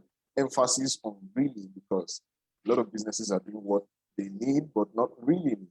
And so we're going to be talking about what businesses really need, alongside Julia Mofoken again this evening, guys. So Philip, here, can you stop sharing your screen now? Oh, thank you so much. Okay, so Joshua, if you're here, can you do me a hi or turn on your camera? Let's hear you for a bit, and Julia as well. Oh yes, Julia is up. Hi. Okay, all right, that's amazing. Thank you. So, Joshua, can you introduce yourself for a bit? Tell us a bit more about you. All right. Good evening, everybody. So briefly, in the last 8 years, I've invested my critical time in leadership development, business consulting, business development, essentially just preferring solutions, business solutions, personal solutions to organizational problems, personal development issues, and just at the core of development really around personal, organization, and sometimes societal. So that's basically what I've spent the last 8 years of my life doing. Really, that's briefly. That's as brief as I can make it. Oh well, thank you. I would appreciate if you can also turn on the camera. Let's see. Yes. That would take me another probably 10 minutes. I just got to my house. Let me park my car and then I'll just do that. Okay. That's fine. That's all right. Thank you so much. So welcome again, Julia, and we're here today again, and we're talking about what business is really.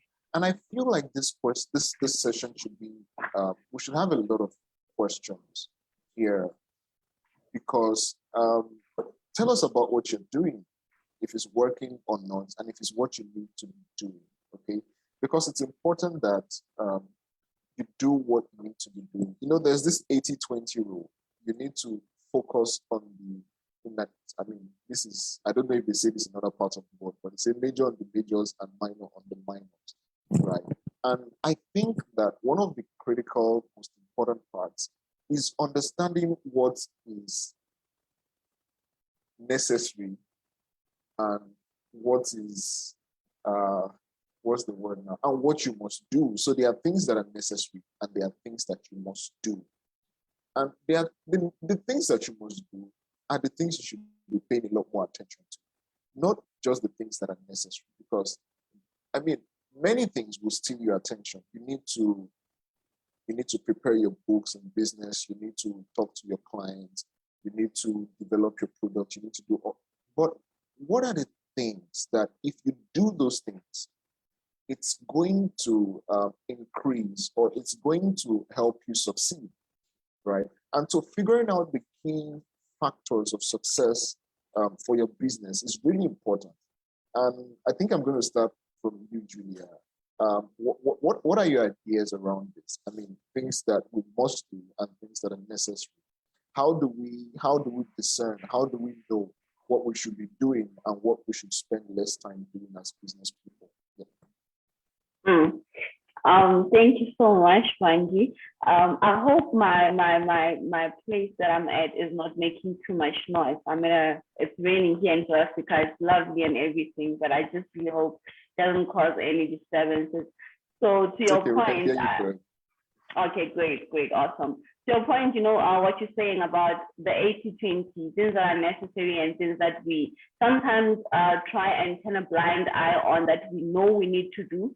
I think what really adds value in any business is being able to be consistent with your systems, especially the things that are working, and not being too hasty to change things that are actually working for your business. And also having the discipline to implement that or execute things which you don't really want to, but it's necessary. You have to actually do it, And I have found that in our daily lives as entrepreneurs, what separates somebody who succeeds and somebody who does not succeed, even in life generally, is the person who lacks the discipline to apply the things or the measures or the strategies that need to be implemented will eventually be at the back of the line. And that's the person who knows how to kill their flesh or put their flesh to death and say, you know what, I may not like doing this, I may not feel like it, but I am going to implement, I am going to execute, then succeed. It's like if a person says, I want to lose weight, for example, you know that you have to eat a certain type of food, you have to go on routine on a certain type of exercises.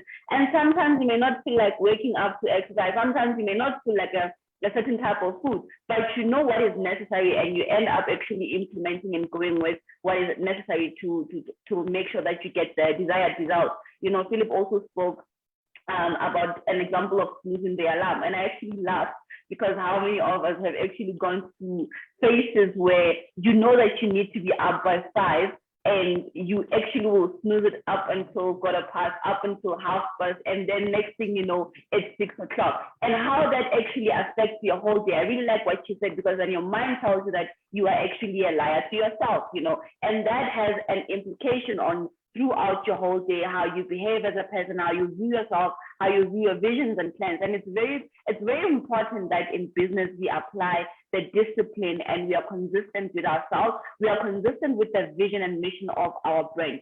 You know, I think part of the notes that I made for this discussion in terms of what does a business actually really need is a vision and a mission. You know, why are you going into it? Why are you doing this particular business? And that would speak to what Philip also spoke about identifying your passion, identifying your potential, and how you can actually use the two in sync.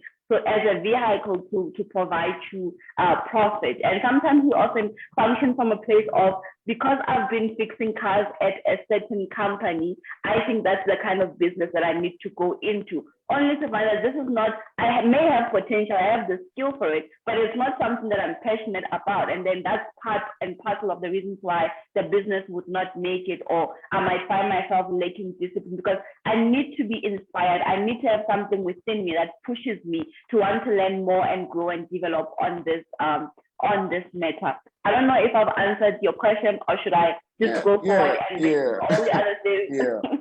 I mean, and the conversation is getting really interesting now, and I'm just going to ask Joshua a few questions in a moment. But I'm gonna kind of pick up from where you left off, and that's, it's important that we actually just think. Somebody, I mean, one of the biggest brand strategists in Nigeria, his name is Lucky Alba. I asked him a question one time. I said, what's the difference between people that succeed in the business and people that do not succeed very much? And he said, think. He said, if you want to be a successful brand strategist, you have to think. And that was where he stopped. And I was asking, what do you mean I have to think? I mean, what am I thinking about? Tell me, give me something to think about. You say I should. And so I started actually thinking. I mean, I actually started thinking. And I figured that was the point, right? That was the point. You need to think about your process. You need to think about your product. You need to think about your business. And you need to think enough to know what you need to be doing and what not. Flutterwave, I mean, Andela, some of these businesses, okay, let me use Flutterwave as an example. They built the product to a point. That at the time was the thing that they needed to be doing. Not a lot of marketing, not a lot of customer service, not a lot of any other thing. It was just building the product because it had to be a solution in payments. And so they doubled down on that entire process. All the resources, all the thinking went into that. And when it was ready to show people, then they moved and said, okay, now we have the product. This is the next thing that we need to be doing. And it's important to understand, and this is the point I'm going to make before I let Joshua just go ahead with this, is that you can, the things that are necessary are plenty. That's what you need to know. There are a lot. But the things that you need to do are not a lot. And you have to do the hard work of figuring out, because for this, there's no one size fits all for me. Anyways, maybe you guys shed more light on that, but there's no one size fits all. And what that means is that your business, I mean, the solution for your business is specific to it.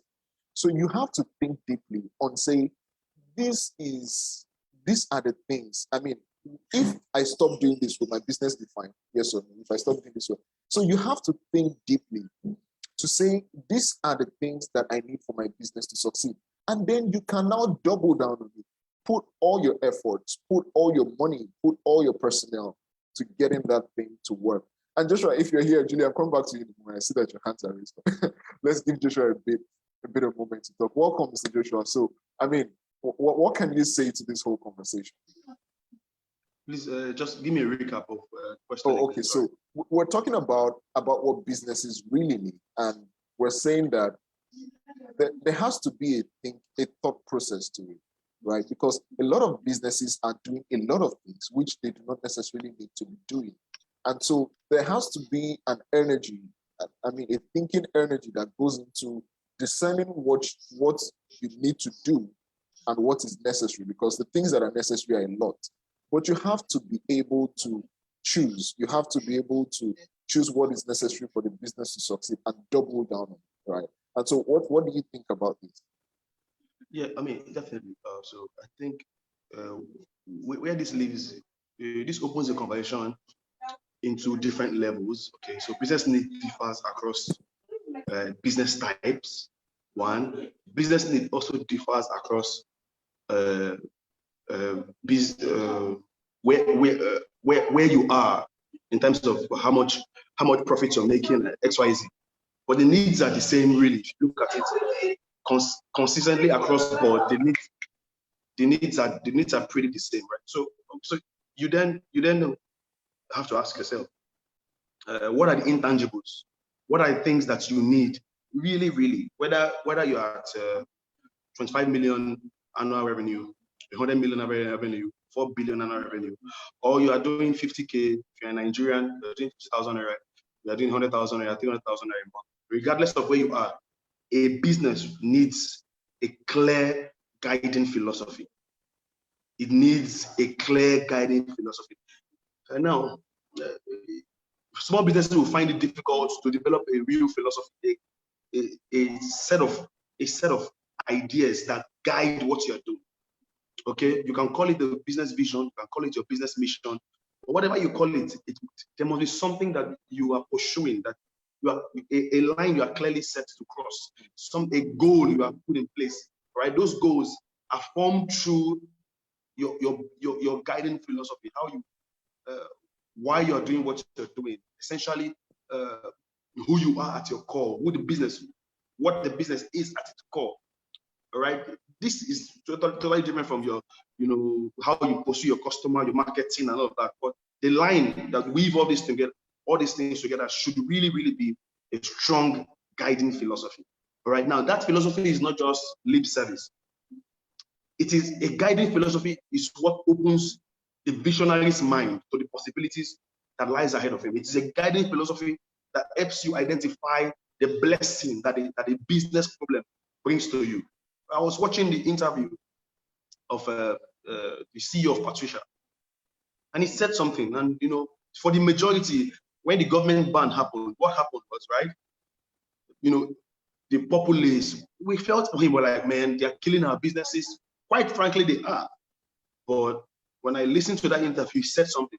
He said the moment the ban happened, the ban on crypto companies and all of those things that CBN did within our country here in Nigeria, what happened, what he did was he said, that ban made them internalize the problem, and their next big solution was that they were able to gain license in a country like Estonia, giving them trading license across Europe. You see, there has to be, and from these answers, from the conversation he had throughout the interview that I watched, I realized he had failed so many times. So his business thinking, all right, the resource from which he draws solution to challenges that he faces with businesses has been shaped so well that when he confronts a problem, there's a pull from where he draws inspiration to identify that there's a blessing here for me, and then I'm able to tackle all of that. So you must have a rich business philosophy, all right, a rich guiding philosophy that you want to go global. Going global, tapping into global resources is a philosophy, all right? Somebody can be there, right? And the opportunity to expand, to scale at a different level, all right, is right there in front of you, just a few, 2 steps away, 3 steps away, a few collaborations away, a few new markets away. But you're not thinking about that, probably because you are comfortable with your profit at the moment, probably helping you solve your personal needs, your immediate families, your black tax, you're able to pay your black tax and all of those things, all right? But away from that, without that sense of strong, enriched philosophy about why you are doing the business, why you are doing this business, how much solutions you can provide, how much individuals across the globe needs the solutions that you have. If you're able to tap into that strong philosophy, I think it then overlays into every other aspect of your business needs, which are consistent, whether you are doing 100 million or you're doing 2 billion. It doesn't matter around that space. All right. So I think that's one of the key things that, in my opinion, a lot of businesses lack, especially here in our continent where there's a lot of struggle and you just have this business, you just want to feed your family, you just want to do that. There's no space to consider what else. All right. Well, that's interesting. And this opens a whole lot up right now. I feel like this has kind of broadened the conversation. And this is really important. If you're taking notes, just write that down. You need a business philosophy, right? What is your mission, right? Who are you? Who are you speaking to? What's your vision? And because that's going to impact every decision that you make. And that's really important. That's really important. Julia, what do you have to say to that? Sorry, Banji. Sorry, I'm taking so many notes. I actually wanted to speak on what you said about thinking. I wanted to add on what you said about thinking, just remembering and pulling back to what Felix said. He said, it's not just about thinking about becoming or the product or business that you want to have. It's not just about, I want to have money, I want to be rich, I want to be wealthy, or I want to have this big company. It's also about thinking about working on yourself as an individual and growing your being so that whatever it is that you want to become, it falls into play and into place with the input or the things that you have put in place to grow your being. So as we are thinking about our businesses, think about also the type of leader that you want to become, the type of person that you are, your weaknesses, your strengths. Do a whole complete analysis on yourself as an individual so that you don't find yourself being the force behind your brand or your company. That's what I wanted to add on that subject of thinking that you mentioned. Yeah. Wow. Thank you.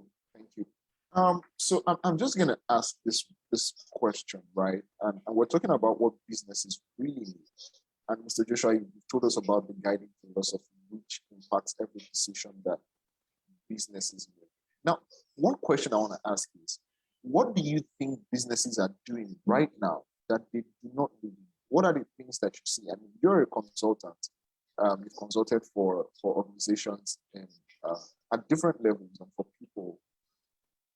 So what do you constantly see in your practice that businesses do that you're like, oh, you guys, you just stop this right now, right? And you think that they don't do what are those things? Can you share a few of them? Okay, so the first thing, I just got off my last real consulting was for the tech business and all. One thing that I believe is really missing is leadership. Leadership is essentially out of place. Most individual business owners, right, especially business owners, what they do is they have technical knowledge. So for the fundamental idea that gave birth to that business was theirs, right? They were able to solve a problem. They have a strong competence. They use that competence to, they got into the market, established a business, provide a solution, and then they expanded and they are stuck.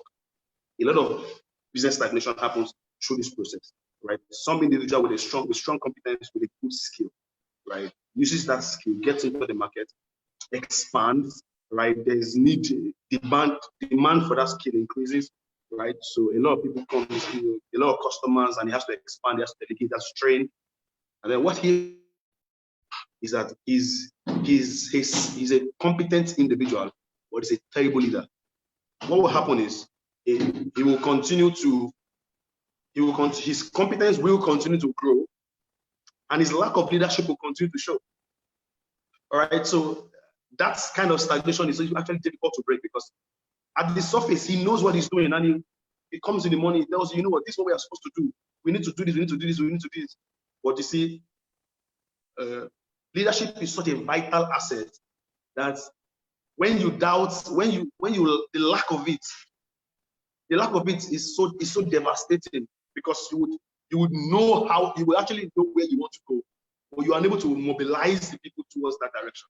You are able to mobilize the light in your organization towards the direction of the progress that you actually can see, because you are very competent. You know the possibilities. You understand how what you're supposed to do, where you're supposed to do that. But you see, people skill. Do you share authority correctly?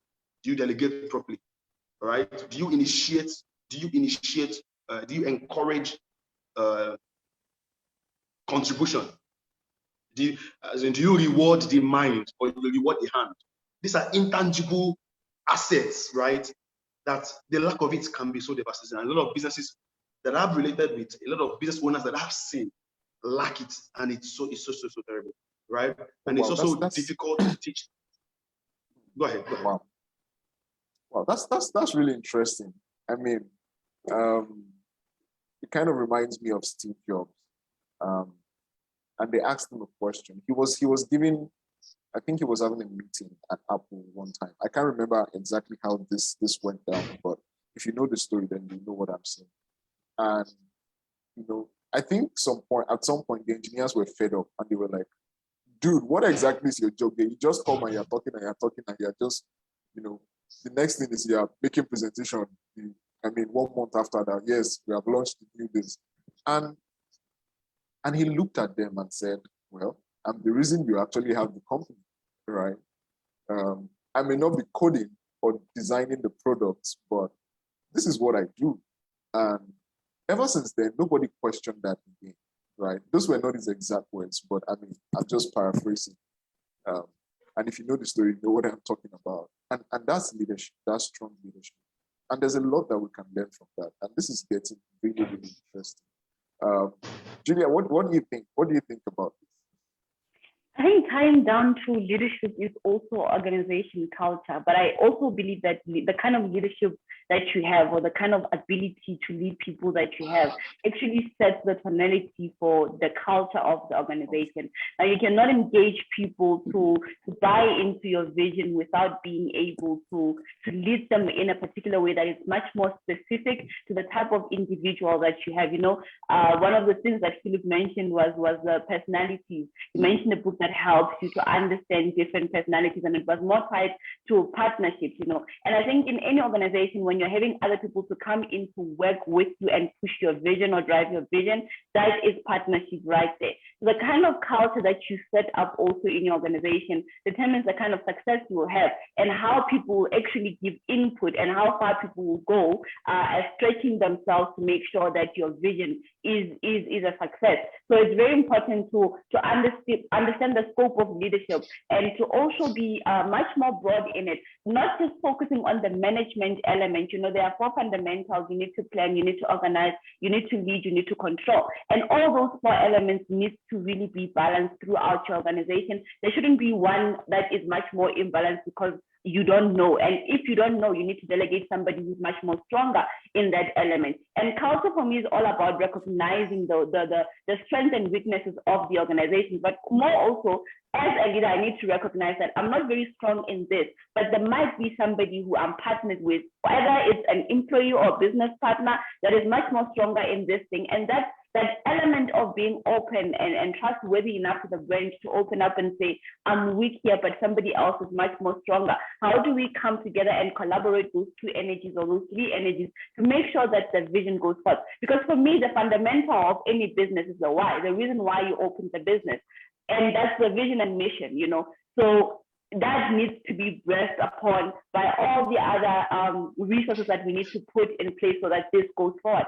So every company or every leader in a company must do whatever it takes to make sure that their vision and mission comes through in their product, in their service offering, in how the people are, Part of the things that I've learned while I was working at one of the other organizations I've worked in was how to actually be consistent in your culture, so that there is a replication that represents the brand throughout. So whether I come to a Make in Nigeria, or I go to Make in Nigeria in South Africa, if ever there would be such a thing, I get the same type of service throughout. I get the same type of atmosphere, look and feel, it is consistent throughout, so that it allows me as a consumer to be much more open and personal with the brand, and I take it much more personally than if there's a lot of inconsistency. So I think tying down to that, organizational culture is very important. It's something that you need to define. You need to think about, even if you have not gotten to that stage, you need to think about how do you want your people to relate to your brand? What kind of people do you need in your team? You know, what type of team do you need? There are different types of team players or team members, and you need to be able to define for yourself that because I have this type of culture in my organization, these are the type of people that I need within my organization at this particular level to drive through the consistency in my brand. So I've spoken about people, organizational culture, and I think also execution of your strategy. You know, there has to be some sort of consistency throughout, from the highest level downwards of the execution. And that comes through, or it comes across also in culture. If the culture is set and defined and everyone else can make it their own and own up to it, then execution is quite easy, because I am doing this thing because I believe in this culture, or I have this type of culture in this organization and I'm true to it. That is why I'm doing it. I'm executing it. I have a reason for why I am acting in a particular way, or why I'm responsible or accountable, whether I'm at a position of being a director or at a position of being an employee. I understand why I'm doing what I'm doing, and I understand what is in it for me as well. You know, it's not just about employees, but also customers. Clients want to know, if I'm taking up your product, what is in it for me? I'm buying because there's a need that I need to satisfy somehow. And what is this product of yours or service of yours going to satisfy within that scope of my needs? I think also businesses must look at our positioning. How do we position our products? What is it that we are speaking to? You know, sometimes we focus so much on things that make sense, and it's said that people buy out of emotion, whether it's making a decision to buy a dress, or whether it's making a decision to take up a policy. People buy based on the emotional element of it. So whatever it is that you have as a strategy or product or service, it should speak to that element of human, which is the emotional, the hard element of it. But your strategy should be based on logic, things that are executable and things that can actually be measured within time, and that you can actually control. That is the end of my speech. Thank you. Yeah, and that was quite a speech. Thank you. Thank you so much for sharing that. Okay, and we're about to round this up. Just so you know, there's a lot of chat going on in the chat box. If you're not following the chat, you might want to check through it now.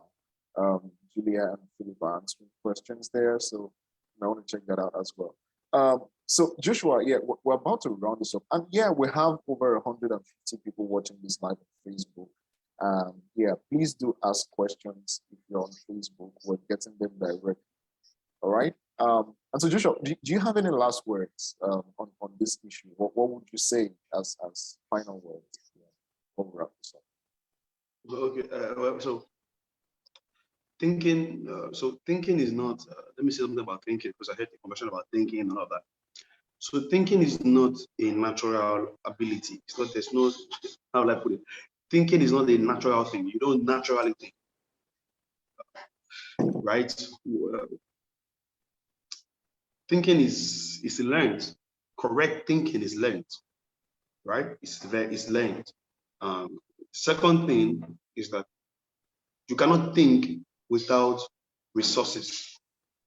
You have to have raw material, you have to have correct raw material to produce correct thought. That's why thinking is not necessarily a natural process, because you don't think in isolation. For instance, in your business, you want to think your way through into a solution. You want to think your way out of enough. You want to think your way out of a bad place. What you have to do is to gather resources. Gather for yourself resources. Thinking resources, information, knowledge, in books, in audios, in conversations like this. What you are doing is you are bringing into your mind, into your mental environment, all right, usable resource through which you can then think upon and produce products, because correct thoughts is a product of correct thinking. So you can produce correct products that you can invest into your business. and then you can then have change, right? So where I think a lot of business people miss it is that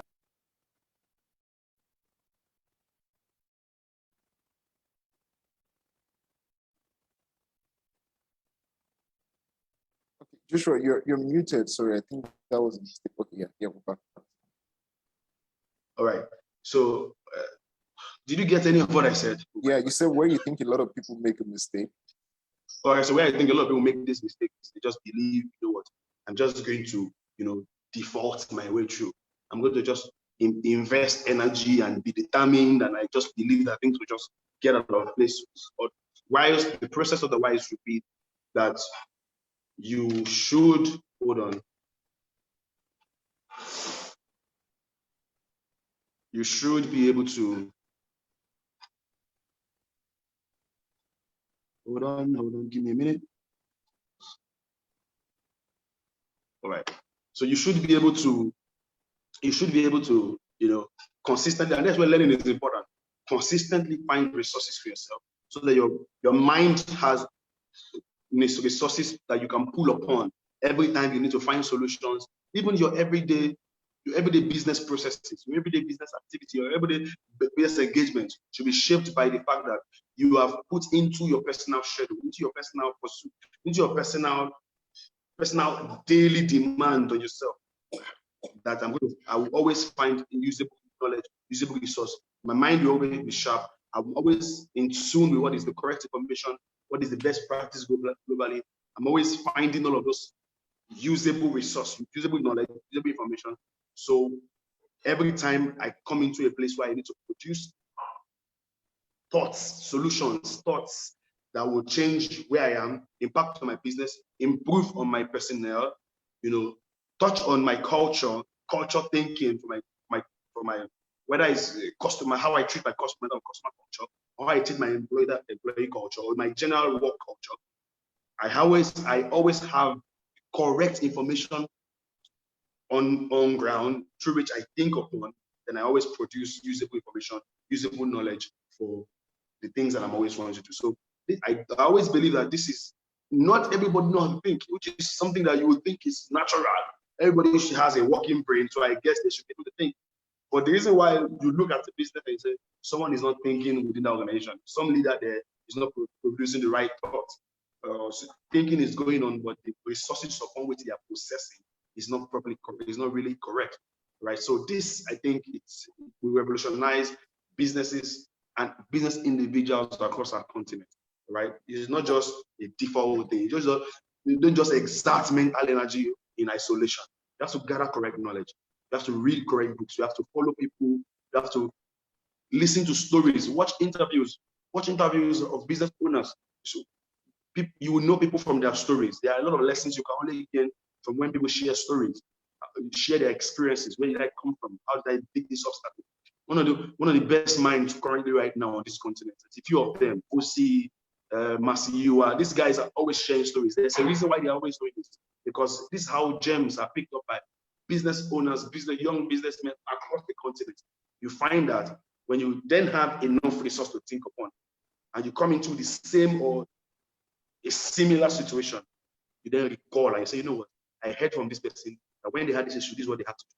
Then you look within your environment, oh, okay, so we have the same opportunity to create even a better solution than this person did. So thinking is really about finding correct information, correct knowledge, processing such information, internalizing it, then you're able to produce tangible results that will impact on your personnel, your customers, and all of the things like that. That's my last word. Thank you. Thank you so much.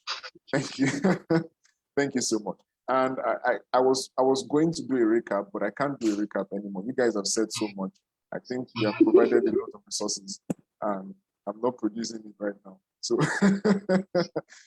all right. But a few things I think are worthy of note is that whilst we talked about the product of the business, I'm sure that a lot of you will notice that the bulk of the conversation was around philosophy, was around leadership, was around organizational culture, was around planning, was around, and the reason is because these are the things that actually build businesses. These are the things that big businesses build upon, right?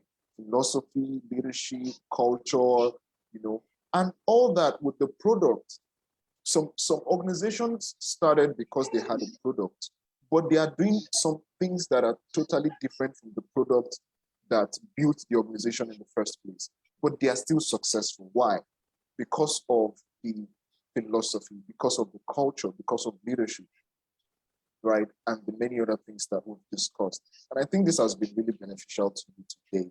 The next session is happening tomorrow. And yes, thank you, Julia. Thank you, Joshua, for shedding light on what businesses really need part one. We're having a part two, and you don't want to miss that.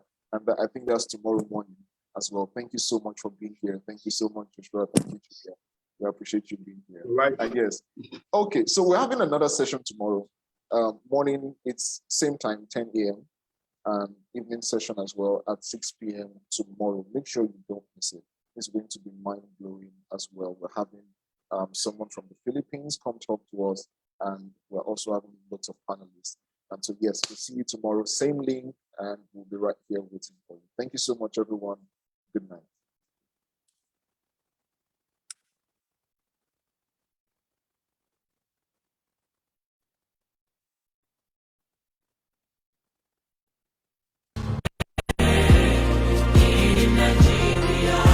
Think, make, and grow Nigeria.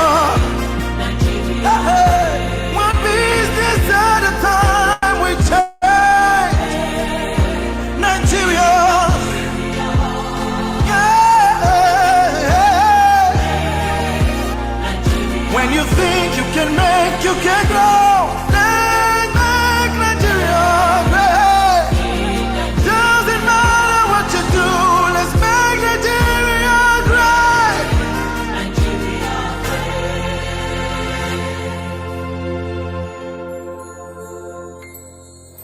Only we can make Nigeria great. No one else can change our nation's fate. Making Nigeria, we make Nigeria